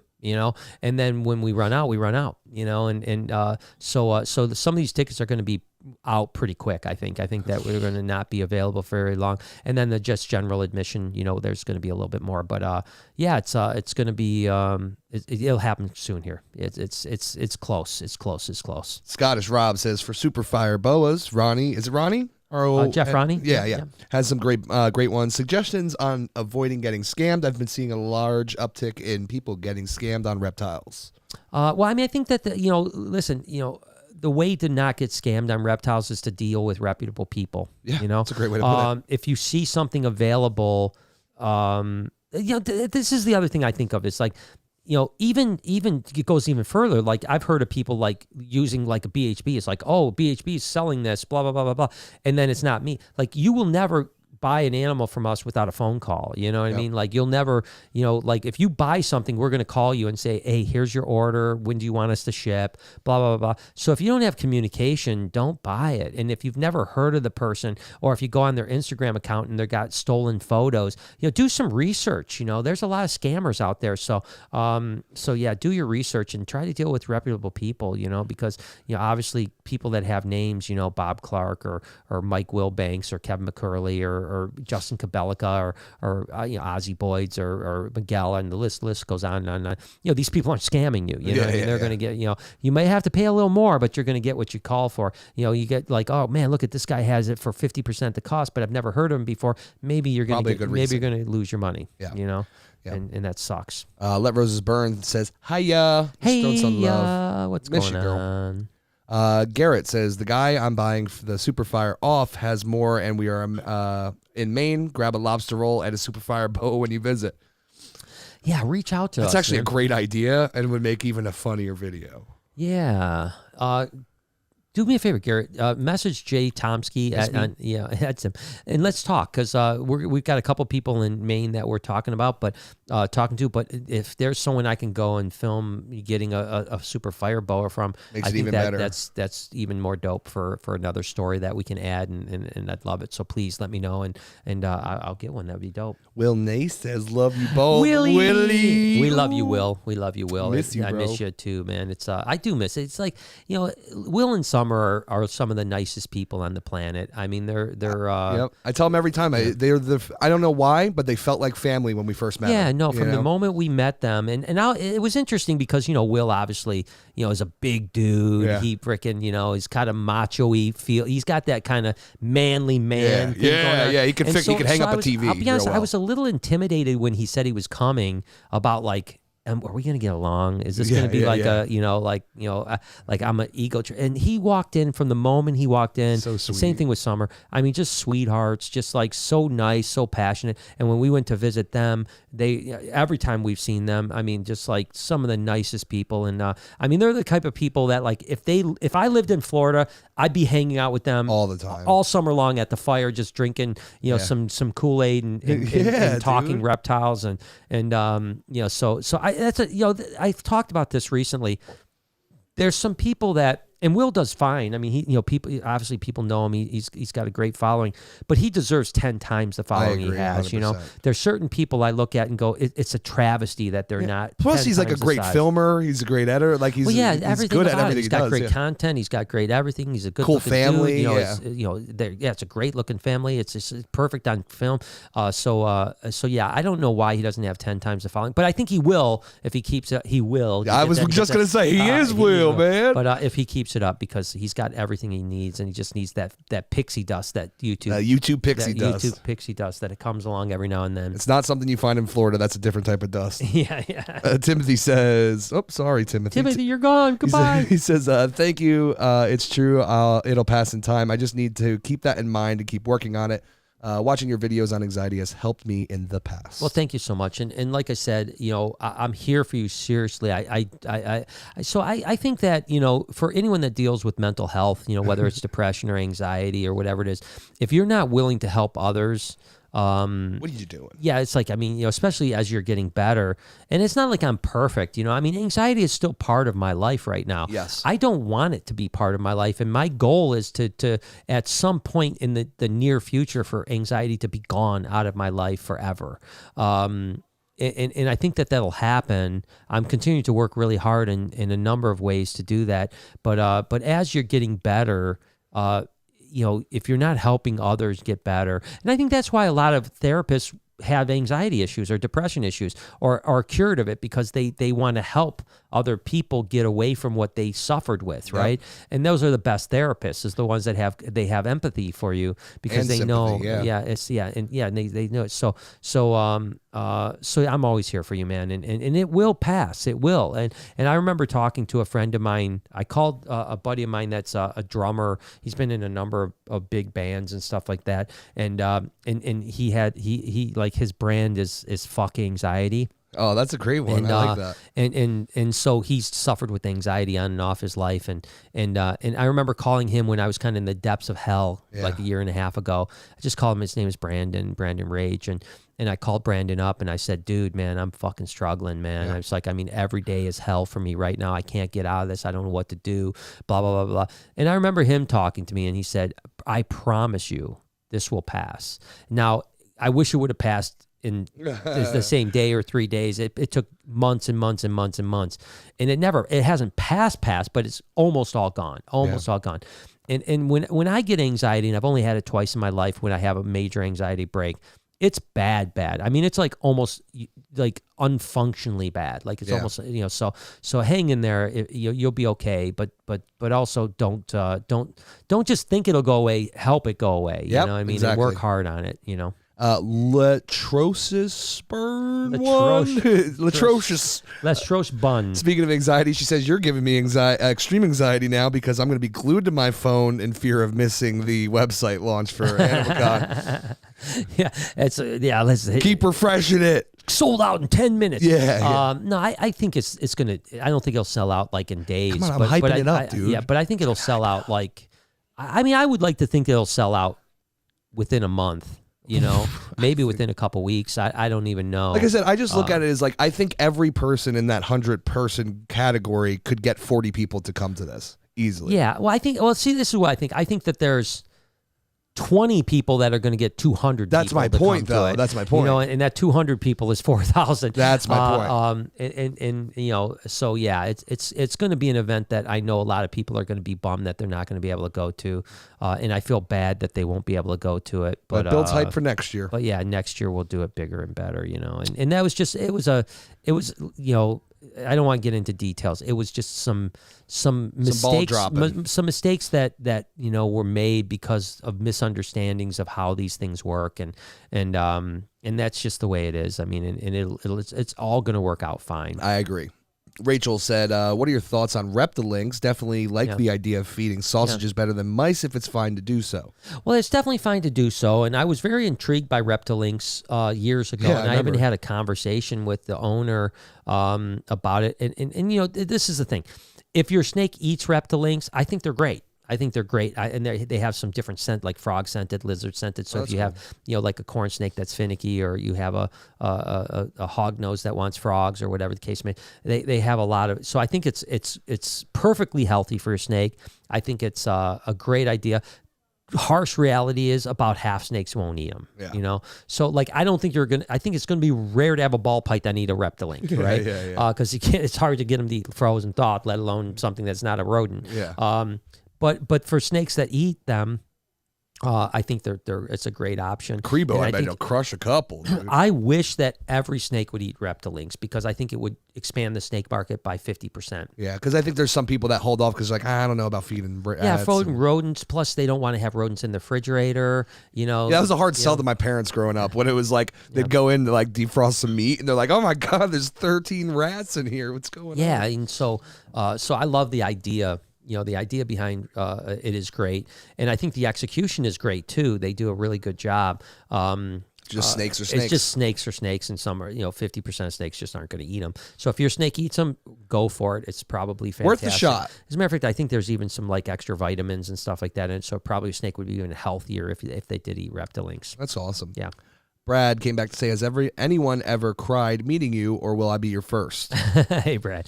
I'm crying right now, dude. It's a touchy topic because, I try to stay humble. But, all right, because then I'll answer it. Yes, 100%. For sure. It does happen. And it's adorable every time. Yeah, I mean, listen, it's touching.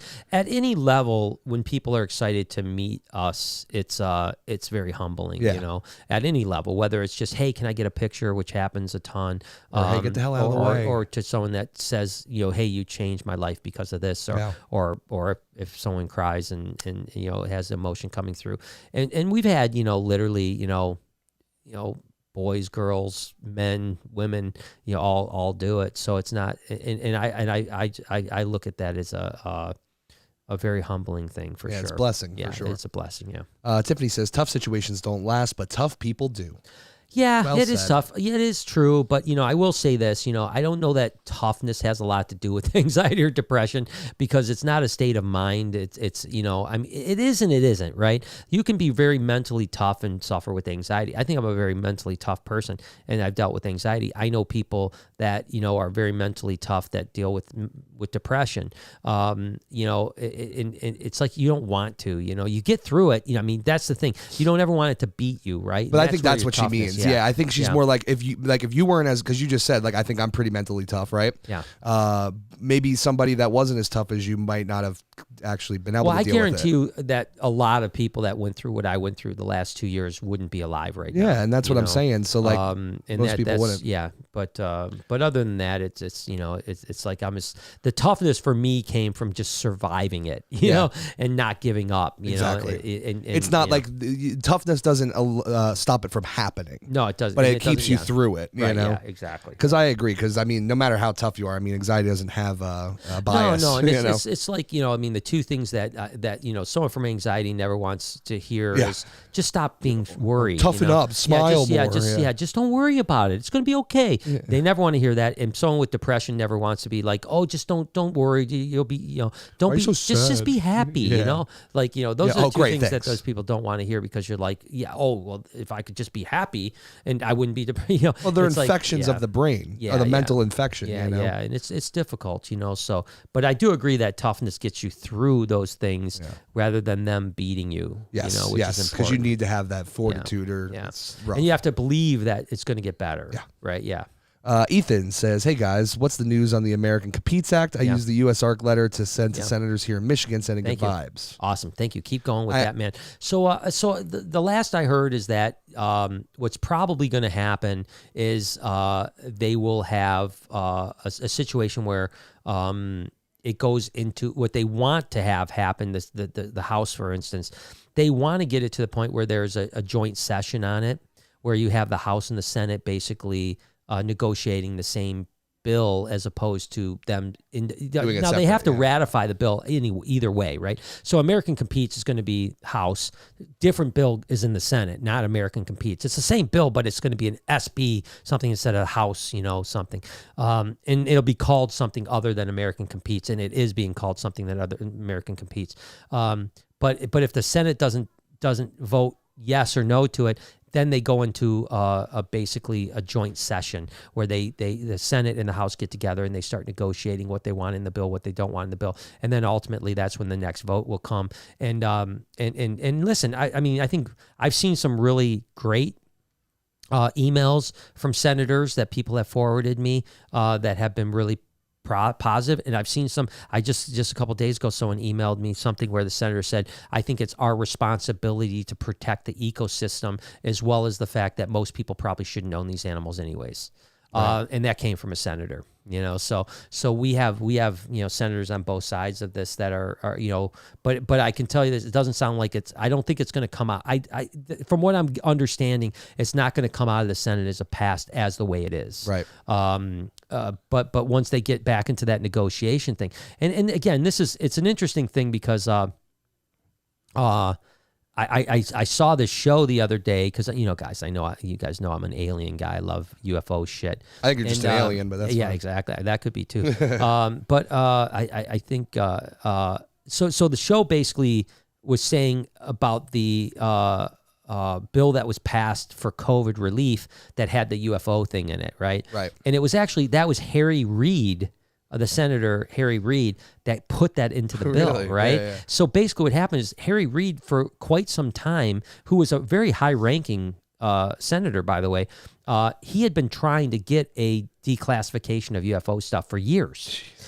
And he saw an opportunity for a bill like the COVID relief bill that the country needed to pass immediately, right? Yeah. No senator or House, congressperson was going to say no to a COVID relief bill. You know what I mean? We were in a pandemic. The world was falling apart. We needed action immediately. Yeah. And so he found an opportunity to slip in this declassification thing for UFOs into a bill that he knew he was going to pass. And because it was going so quickly through the House and the Senate, probably no one read it. No one even probably knew it was there until it was passed. Right? That's basically what happened with this, right? Now, thankfully, USR caught it. We created a big hubbub about it. Now it's kind of stalled. Now it's kind of back and forth, blah, blah, blah, blah, blah. I think that it's probably going to go into a joint session, and then we don't know what's going to happen there. But that's why we got to not only be doing our senators now, we have to be hitting our congressmen as well. Okay. Because it's important that both of them are going to be involved in the decision moving forward. Beautiful. I actually have a video idea that I want to talk to you about later. Okay, sure. So, cool. And Garrett from Maine also came back to say there's also a couple local haunted hotels about 5 minutes from the beach you and Noah may want to check out. Oh, my gosh. It seems like that area would be haunted. Oh, yeah. All the haunted lighthouses, all that stuff. Just that area. I mean, all the shipwrecks and the...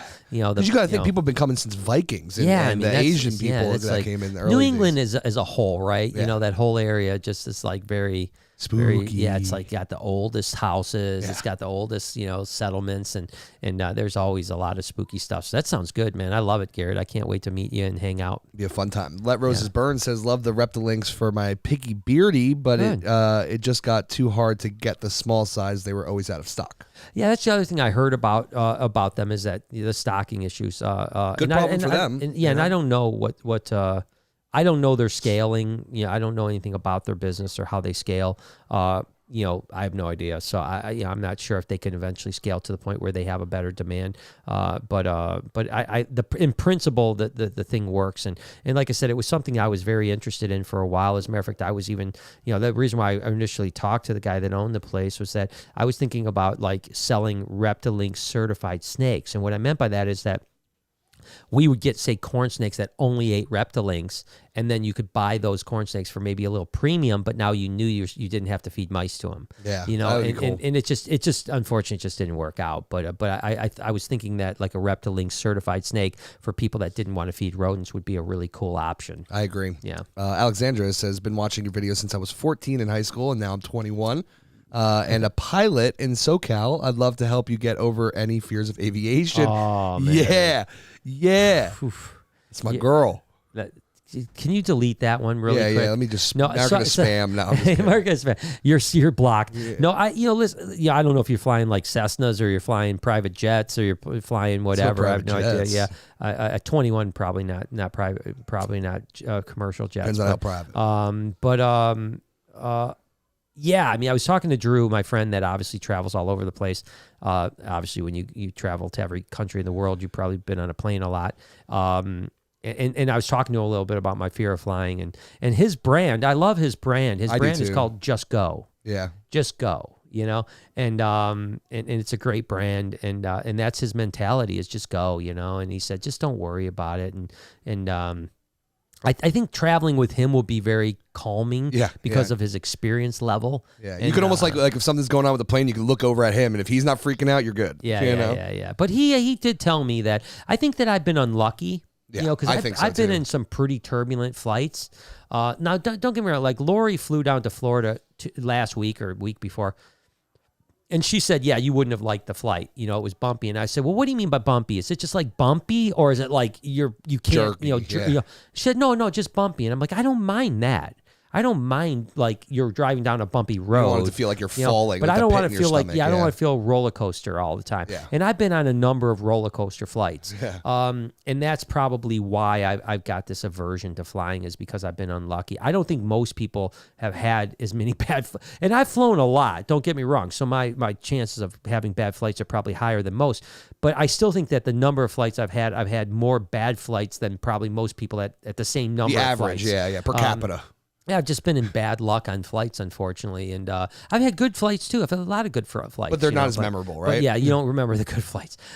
So yeah, I just got to get over that fear and just get back. Just on go, it and just go. Yeah.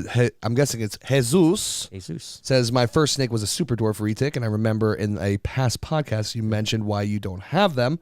I now have 25 snakes, and he remains my favorite. Could be a cool way to explain genetics to kids. Yeah, I mean, we talked about it. As a matter of fact, Garrett Hartle was going to give us a super dwarf for that specific reason. That's cool. And we just never hooked up on it. I think that's still probably an offer that he would give me one. And I do agree with you. I think it'd be an interesting thing to have this, 20-foot snake and then have a 6-foot super dwarf and say, hey, this is the same snake. This is just an insular island where they stay smaller because of food availability, blah, blah, blah, blah, blah. So over thousands of generations, the animals just literally anatomically just became a smaller species because there was not the food source that the giants had. And because what probably happened is a giant snake swam across the ocean, got to an insular island, and then maybe a few of them did enough to have a colony, and then over the years there was their babies only thrived, the ones that could only eat small amounts, so they were smaller when they produced, and generation after generation after generation after generation, ultimately they developed into a much smaller dwarf species. So true. And that's a great, I agree with you, it's a great way to educationally talk to kids. I think it's fantastic. Wild Boy Dev says, what's up, dude? He says, the first time I met you in the crew, I was extremely nervous, and since been glad that I have. Thank you for always being a call or message away. Yeah, no, I not always, anymore, man. We took away his phone, man. Yeah, never talking to him again. Never. I blocked you, Dev. We miss you, Dev. No, Dev's always great. We love him. He's part of the crew as far as we're concerned. He's part of the family, man. Timothy says, I got the Reptilinks gecko and frog scents to try on one of the Boegas last night that has went off food. Oh, very cool. Tell us how it works. Yeah, let me know how it works. I would assume it's going to work, and that's one of the things I think I like about the Reptilinks is that option. I think that's the biggest option is frog and lizard that's really scents. Cool. And they should have snake scents at some point. If they don't already, they should. I would imagine they probably do. I don't follow it that closely, but for whether it's king snakes or king cobras or snake eating snakes, I think a snake scent will work really well too. Amanda's another one for Cribos too. Oh, that would be cool. Yeah. Amanda says, hey dude, just wanted to drop a line and say thanks for keeping me from absolutely dying from boredom. I'm recovering from a major surgery. I'm doing great, no worries, and y'all keep me entertained. Well, I hope that you have a quick recovery, Amanda. Whatever that major surgery was, it's never good. They always say the only minor surgery is on somebody else, right? That's a good one. I like that. I've never heard that. That's good. If you're having a surgery, it's never a minor surgery. It's always a major surgery, but I'm sure your surgery was much more than that. So recover quickly. We'll send good vibes your way. Hell yeah. Timothy says, yeet. He says, I agree, Brian. Sometimes I feel like I can give the best advice to someone going through the same thing and forget that I should also take that advice. Thanks for all you do, Jay. That includes you, bro. Thank you, brother. Yeah, and that's it, right? I'm a real big guy about following what I do, not what I preach, type of thing. Like I work hard at doing the things that I believe in, and I don't want to just preach to people and then not do it, myself. And I work really, really hard at trying to get mentally better and be a beacon for other people. That I remember reading about. And this is a bad example because he's such a whack case at times. But I remember reading like Jim Carrey, how he had debilitating anxiety. And then he got over it and he became so successful and he's traveling the world and he's doing all these amazing things and he's such an A-list star. And then unfortunately, a few years back he went off the deep end again. Yeah. And now he seems pretty. And now he seems back to now he seems back to normal again. Yeah. So when you see that, it's a little bummer when you see regression and stuff like that. But when you see people that are obviously suffering as much as you are, maybe even more, and then you see them overcome it, it gives you a sense of I can do it too, right? And so that was how it was with Jim Carrey. But then at the same time, it's like there is this effect. I mean, it affected me really bad when Anthony Bourdain killed himself and when Robin Williams killed himself, because those were both people that I really loved and I looked up to, and to think that they lost the battle was emotionally difficult for me. Personal, almost, because you're like, okay, they're people look at me as successful and then people look at them as successful, and when you're that successful, you're not supposed to lose the battle, right? You're supposed to have the resources that you need to not lose that battle. And they did. And that was really, it shook me. It shook me to my core. Should. And I always talk to Lori about this, I would say the one thing that I don't want to ever have happen in my life is for this to beat me and for me to like take my own life because of it, you know. And I don't want that to me is the ultimate failure in life, right? Is to let that happen. Yep. And I understand why it happens. 100% I understand because I have that feeling all the time, right? Same, yeah. You know, I mean, I have that feeling like I can't take it anymore, you know. But what people don't realize is that even the worst suffering is better than nothing. Yeah. You know what I'm saying? I know it doesn't seem like it at the time, but even the people that are, if you're tormented, trust me, I've been there, dude. Like if you're going through something, there's still times where you laugh and smile and look at your friends and you see your dog or whatever and you get a nice feeling, even if you're at the depths of hell. So it's always better than never having anything. No, yeah. Once you make that decision, there's no turning back. No, there's really not. And I think people don't realize, you know, I've been there before. I've tried to do that and take my own life. And like, at the moment, you just want to be done with what you're dealing with. You're just anything to be done with this pain. The great saying is right that suicide is a temporary or a permanent solution to a temporary problem. Exactly. It will get better if you work at it and just try to your best to look for those happy moments. But practice what you preach there, man. That's right, brother. Latrocious Burns. Latrocious. She says, Wednesday I went to Gatorland and ran into Savannah. Hope it didn't hurt too bad. She says, I had a t-shirt I wanted signed by the crew. When she realized it was me, she took me to the back and got every signature except Boss Man. So happy. That's awesome. That's an expensive signature, Mr. Boss Man. Yeah, Boss Man don't give out those signatures. He only signs checks, you know? Yeah, he signs the checks. And I'm a Gatorland employee, so I know that, man. I got a signature, I'm an employee. I'm glad you got to do that, Rose. No, that's super awesome. Cool. Yeah, it's good. So a little bit back to I'm gonna let you run real quick. I just have to use the restroom real fast. Okay, where were we at? We were talking about. I think the last was like talking about fish and tangs coming from. Yeah, Is that what you're talking about, right? All right, yeah. Go to the bathroom. I'll be right back. Yeah. So we were talking just a little bit about the expansion and about the finances that go into it and stuff like that, and the fact that today's vlog was about spending $4 million. Like I said, I think that realistically, I think it's probably going to be another $500,000 over that to get it. But the thing is that, and I mentioned this in the vlog, I did, it's not a flex, right? When I say like, hey, I buy this animal for $3,000 or I buy, I spend $1.5 million on the Reptarium or I'm going to spend $4 million. These aren't flexes. As a matter of fact, I think they're the opposite of flexes because a flex is like, look at my Rolex or look at my Lamborghini. That's a flex, right? For me, it's like, I'm spending all my money on something that only provides entertainment and education for others, right? It's not, yes, it's for me. Of course it's for me. I mean, I love this stuff and it's everything we do. I always say, every part of the Reptarium, the aquarium, the dig site, and ultimately if we do penguins is for little Brian, for little me, that it's my playground personally. But the fact is that, financially, I would be way better off sticking $4 million into the stock market, especially if the market, drops 30, 40%, like most people think there's a good chance it will in the next 12 months. It's a better investment to do that. Just stick your money into real estate, into stock market, into some passive income, as opposed to putting $4 million into a very risky situation. You know what I mean? You don't know what's going on. So I was just telling them that this it wasn't a flex, to say like, hey, I'm spending $4 million. Look at me. Look at how much money I got. It's like I'm risking everything I have. Everything. Like right now I'm comfortable. I'm good.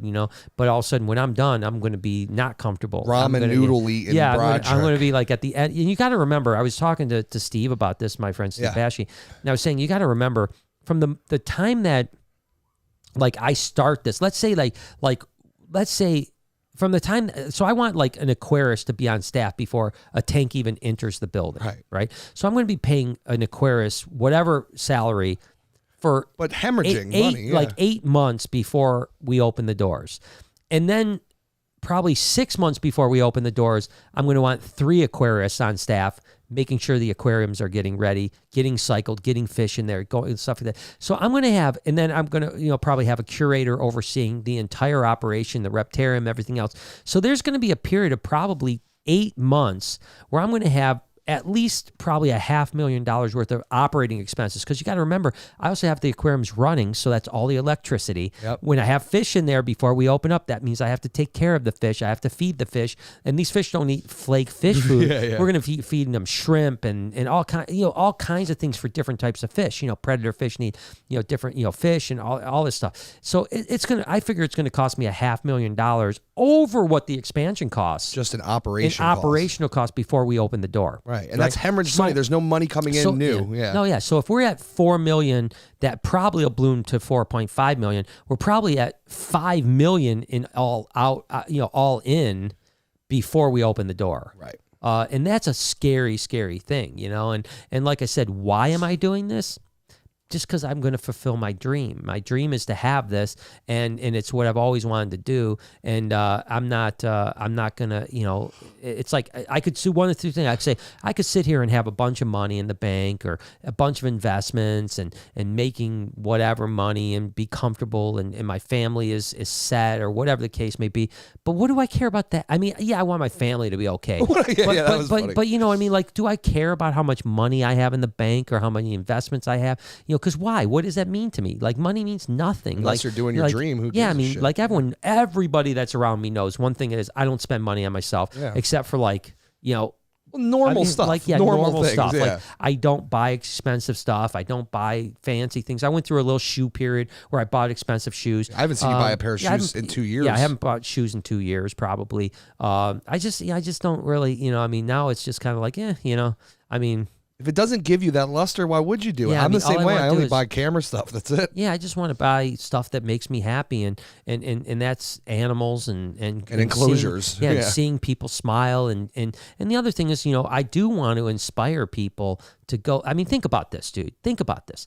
I am a fucking nobody that literally from Hamtramck, Detroit, Michigan area, that came from a very low income family.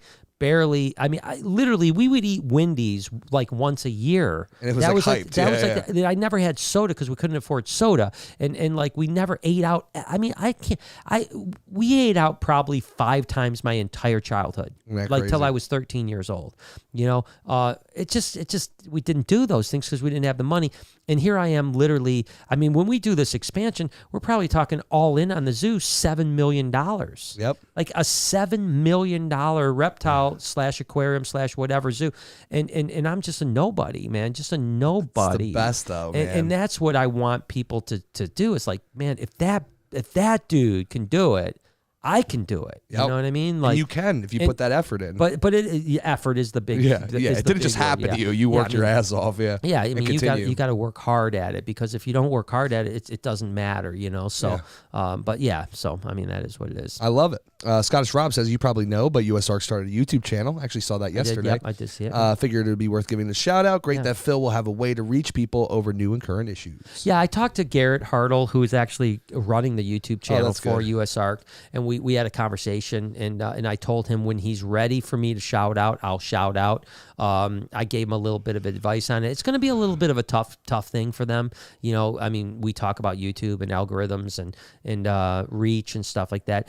Let's face it, USARK's message isn't the most exciting message, right? You know what I mean?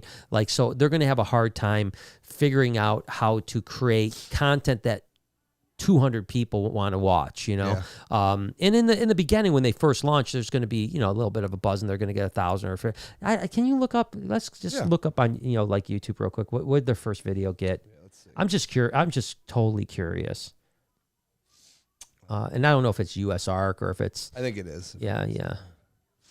My video came up for. So I mean, they got 1.3 thousand. Go to their page really quick. Yeah, of course. I just want to see how many subscribers they have so far. So they got closing in 1,000. Let's get them to 1,000, man. Jeez. Yeah, I mean, it's and we will. Listen, and see, I think that's really what it should be, though, right, Bri? Is that it's it's almost like, they shouldn't be making catchy, crazy content. It should be real and informative. Oh, no, and that's what it's going to be. We and Kevin and all the big people, it's like we need to be pushing people there. Yeah, and we will. Of course, we will. And we'll get their numbers up. There's no doubt about it. But it's going to be one of those things where like their top end is going to be 5,000 to 10,000 views on the top end, of course, because it's just not going to be compelling content. But they're going to be 5,000 or 10,000 really valuable views. Yes. You know what I mean?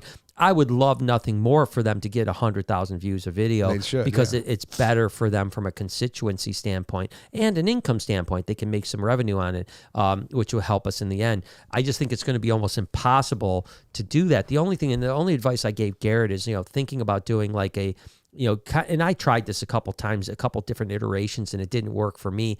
But I think if it was executed properly, you could do it kind of what's going on in the reptile world in the news. Like, so you have like USARK, like, hey, these are the updates. This is the important stuff. This is that. And then maybe once a week you have Garrett Hartle as like the host, and he's talking about have some fun, like what's in the news. Yeah. Like, hey, over at Garrick DeMeyer's, he produced the first list of blah blah. Yeah. Or Justin Kabelka does it again. You know. Yeah. And that could be entertaining. That could potentially get if it's done, if it's executed right, edited right, and everything like that. And that could probably drive a lot of subscribers and views. But I don't know if that's what they want. Yeah. I have no idea what they want from it. I know Garrett is kind of donating his time and energy and hoping that it'll create some revenue stream for USARK as well. And I think it will.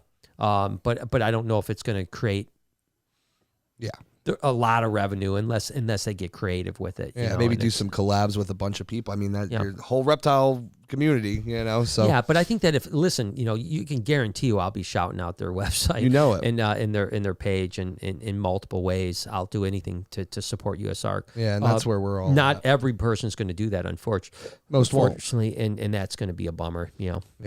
I agree. Wild Boy Dev says it's crazy that working with Taco, Juliet, and Ariel, my green anaconda, helps with my anxiety. As wild as it may seem, all noise in my head settles. Oh, I don't disagree. I told people this all the time. Like when I was and Jay saw this, when I was at some of my most anxious days, when I would just go in with Ivy for 15 minutes, it was like so soothing, And then weirdly enough, like, let's say when Deb brought Taco over, when you're dealing with the King Cobra, it's like everything else silences, right? And it's like, all those things, like you forget you have anxiety because all you're holding an animal that can kill you. Like you can't think about anxiety. You're just, and what it really comes down to is that when you're doing that, you're living in the moment, right? And so if you're living in there's the truth about anxiety and depression is this: depression lives in the past, anxiety lives in the future. Right? So people with anxiety are thinking of the future, and that's what's causing them anxiety because they're anxious about what might going to happen. Yeah. And people that have depression live in, poor me, back 10 years ago, I had this happen, and 5 years ago, I had this happen, and this year ago, I got this. And that's how anxiety and depression are what's split, happening right? now. So what happens is with depression and or anxiety, if you can pull yourself into what this moment, and there's a great book that's called The Power of Now that I suggest Anthony read too.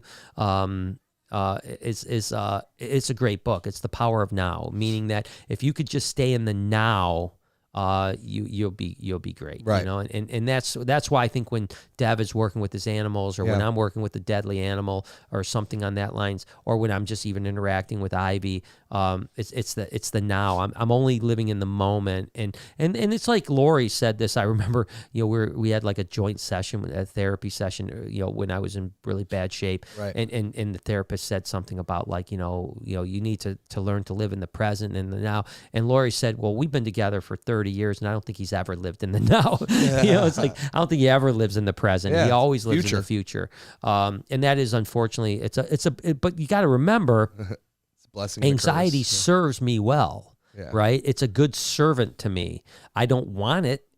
But I wouldn't be where I am today if it wasn't for my forward thinking, right? And the fact that I have built the aquarium in my head 25,000 times, right? Causes anxiety. It causes anxiety, but it works well for what I do. If I didn't have that constant in the future thought, I may not be where I am today, and that's just the reality of it. But it's learning how to separate the evil anxiety from the good.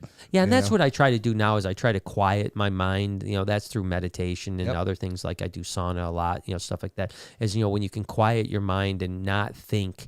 And not think about the future. I remember a couple years ago, before my anxiety started again, I was sitting on the couch with Lori, and she was just sitting there, and I looked at her and I was like, "Are you thinking of anything right now?" And she's like, "What do you mean?" I go, "Are there times when you're not thinking, or you're just like sitting there, not thinking at all. And she goes, yeah. I do that. I do that all the time. And I'm like, I don't know what that feeling is. No. Like, I don't know what that, like, I don't know how that feels to sit down and just blank your mind. Couldn't imagine. And so that's what I try to do now. I try to quiet my mind as much as I can. Am I good at it? No. Have I achieved I'm actually pretty it? No. bad at it. Yeah. But you know, that's the goal, right? And Yes. and you know, like Buddhism would call that enlightenment, right? Mm-hmm. When you're enlightened is when you can, you know, tune out everything else, and you're enlightened only to the present moment, and that can take a lifelong thing to achieve. Yeah, I mean, you think Buddhist monks spend all day, every day doing it for years to achieve it, you know? Michaela says, thank you. And we appreciate you, Michaela. Thank you, Michaela. And I think that's all we got, Mr. Brown. That's all we got. So you know, as far as timeline, you know, I've got, you know, two options when it comes to timeline for expansion. And that's either this fall or next fall. And I realize those are two radically different timelines, but it has to start in the fall no matter what. Yeah. The question is going to be, do we have enough time to get it started this fall or not? I don't know. I mean, we were supposed to be, you know, and my architects really, you know, slowed the process down. We were supposed to have the drawings by the end of January. Yeah, and it's April. And now we're in April, and we still don't have the final drawings.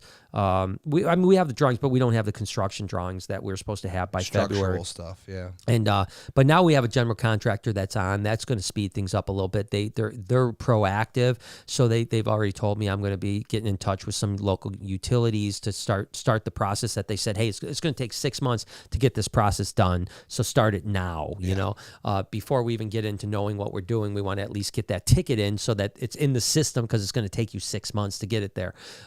So I think that our best case scenario is we're about 6 months away from the start. If it doesn't happen in that 6 month window, let's say it takes 8, 9, 10 months, then we're pretty much boned this year. Next fall. And then we have to wait again till next fall. And there's some advantages to that. Yeah. You know, the advantages are I can make more money. Yeah. You know, so I'll have more money in the bank, so I can do better things. You know, the economy's most likely going to have slowed way down, maybe even into a pretty good recession. Some many people, I happen to be one of them, are predicting a pretty severe recession coming. I think the housing market, the commercial building market, the actual building market, construction market, amongst other things, stock market, everything else is going to have a pretty major correction in the next 6 to 8 months. Now, I've been saying that for about a year, but now we're really starting to see signs of it. Oh, yeah, you are. And I don't think that any reasonable person could look and say that that's not going to happen. Now the question is just how severe is it going to be? Is it going to be just a blip, or is it going to be massive? Is it going to be like another great recession?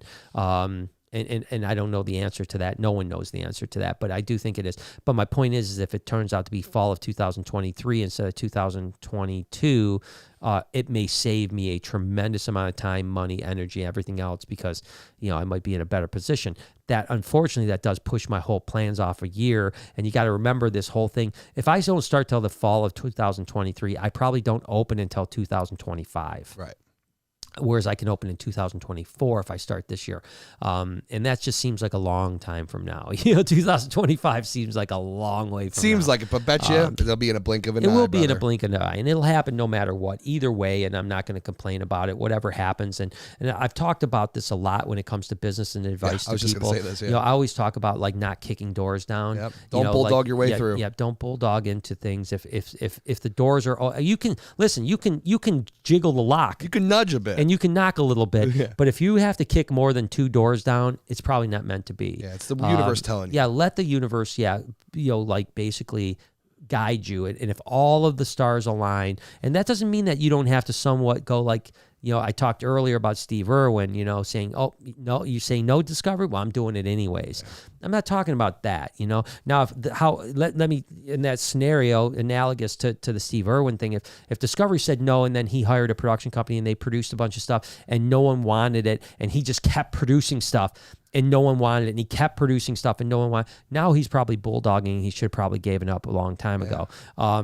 Yeah, there'll be some jammed doors, but so you got to be big enough and strong enough to have some failures, have some resistance, but not so much so that you're literally like going like banging your head, like everything in the world is telling you don't do this, don't do this, don't. I gotta do it. Like I'm gonna do it no matter what, Don't do that, and pivot, and that's something else. And that's what I'm preparing myself to do it in 2022. But I'm also resigned to the fact that it may be 2023 that it gets started. Either way is going to be fine.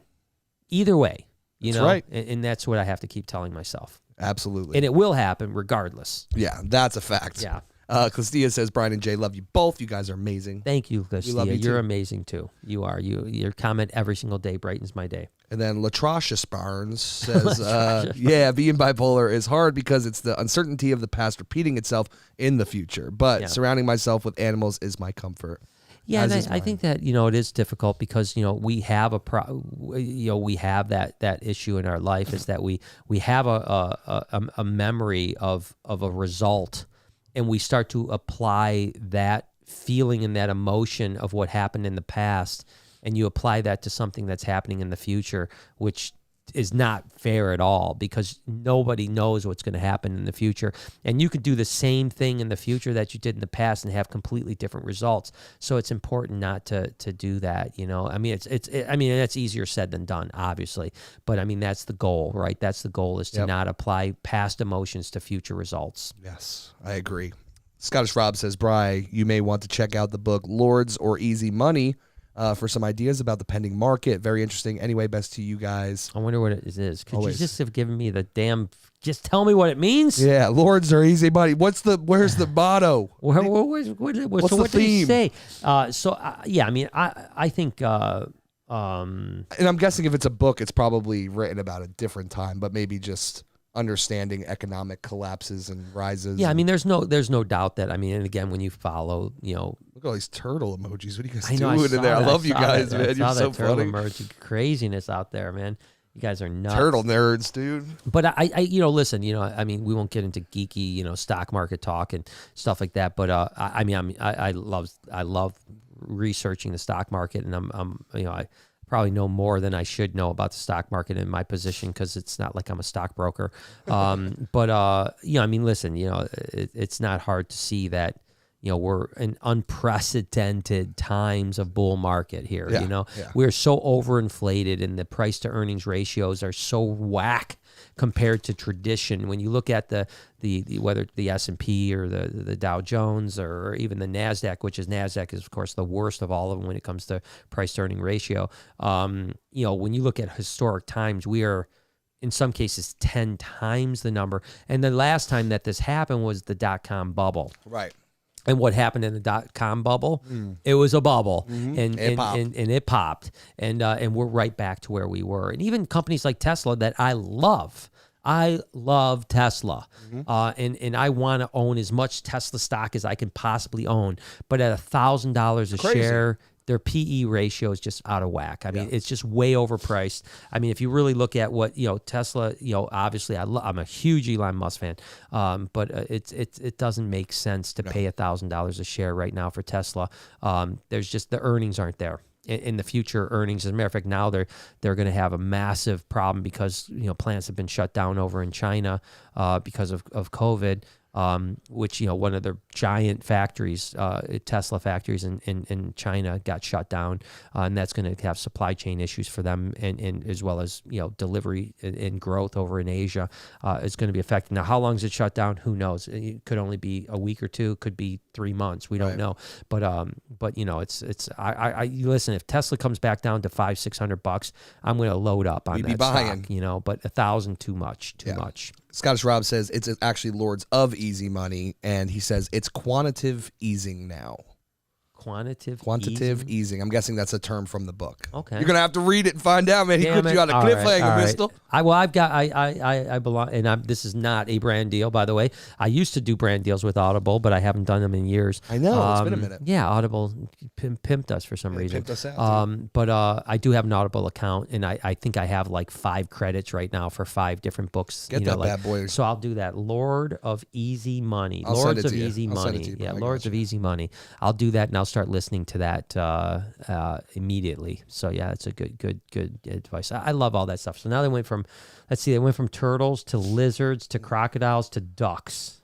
Those are snakes, Brian. I'm getting that. Those are ducks on the bottom. Fucking snakes, dude. Ducks on the bottom? You're talking about these? Those are snakes? These are snakes, dude. Oh, they are snakes. They look like ducks. I know. It's hard to see on the TV, dude. Yeah, I understand. It looked like a duck. It was from a wandering turtle, too. So I think that's why they started doing the turtles. I don't know, man. These guys are crazy.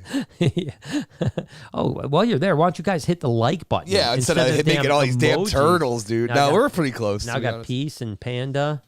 Pretty close. Okay, you guys are crazy out there, man. I mean, it is a. Oh, and now what is Dev's? Now we got tigers. Tigers. Dev's got tigers going on over and they're there. not even peace signs. Those are pandas. Oh, they're all pandas. They do look like peace signs. No, there's peace signs up above. Oh, above here. Okay, my bad. Yeah, Wild Boy they did look like peace signs though. Yeah. Those look like peace signs too. They do from there. Yeah, but no, I saw the pandas. And then there's our duck.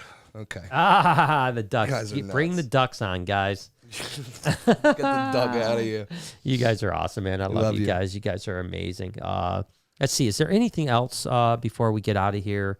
It's right about the top of the hour usually when we peace out. So let's see. Tomorrow we have a pretty cool video.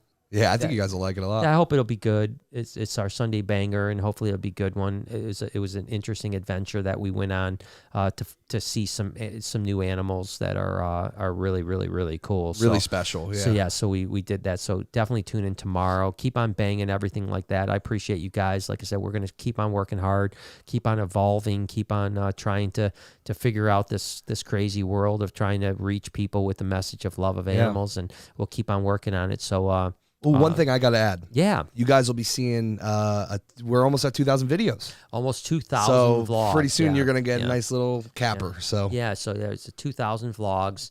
Of course, we have about 1,000 videos on the other channel, so it's almost 3,000 videos total. Yep. But on the vlog channel, almost 2,000 vlogs. I mean, that's ridiculous to think of when that journey started. You did 1,000 solo, 1,000 with me. Now what's the next 1,000? You know. Yeah, next 1,000 I guess is me, you, Noah. Yeah. Yep. Now the team.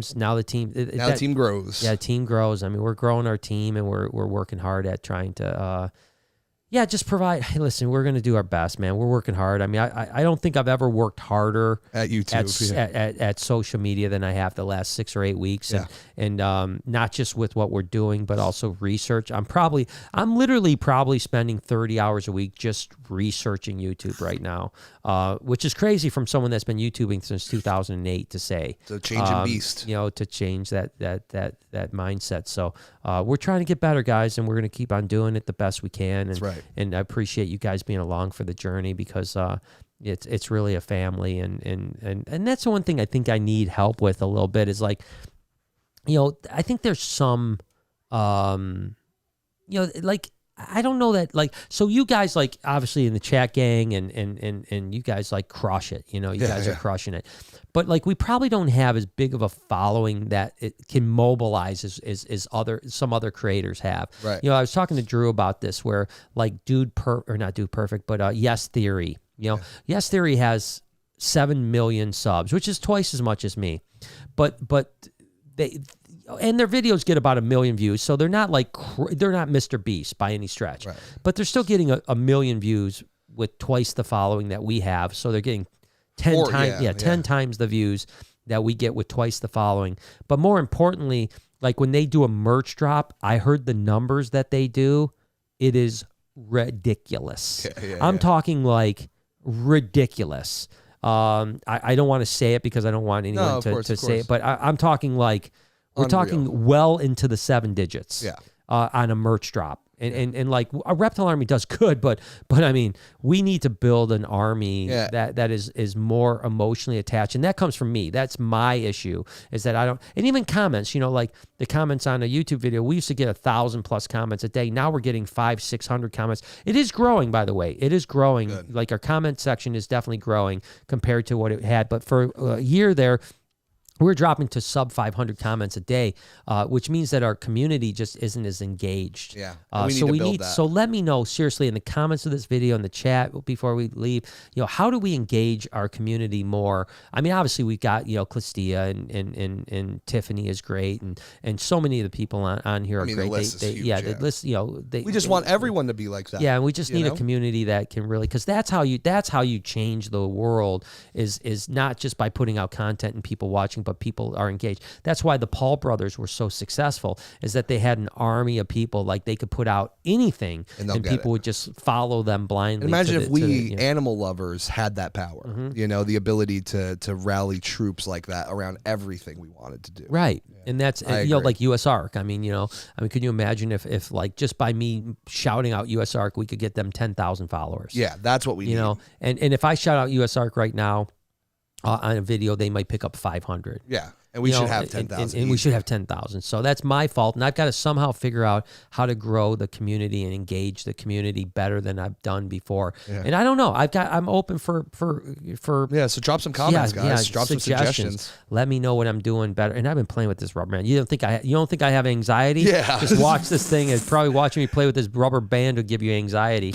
It's like I've been fucking. I'm the same way though. It's always good. I'm a fidgeter. I play with the cord. I just wrap it in knots like this all day long. It's like something's got to go through your head. But anyways, guys, I appreciate you. Love you so much. We will see you. I think we're going to try to do a podcast on Wednesday. I think Lori's not in town during the week, so it'd probably just be me, Noah, and Jay. But we'll see what happens. Sounds good. Hopefully, I'll see you Wednesday. If not, definitely check out the vlog tomorrow. Have a great night, guys. Love you. See you soon.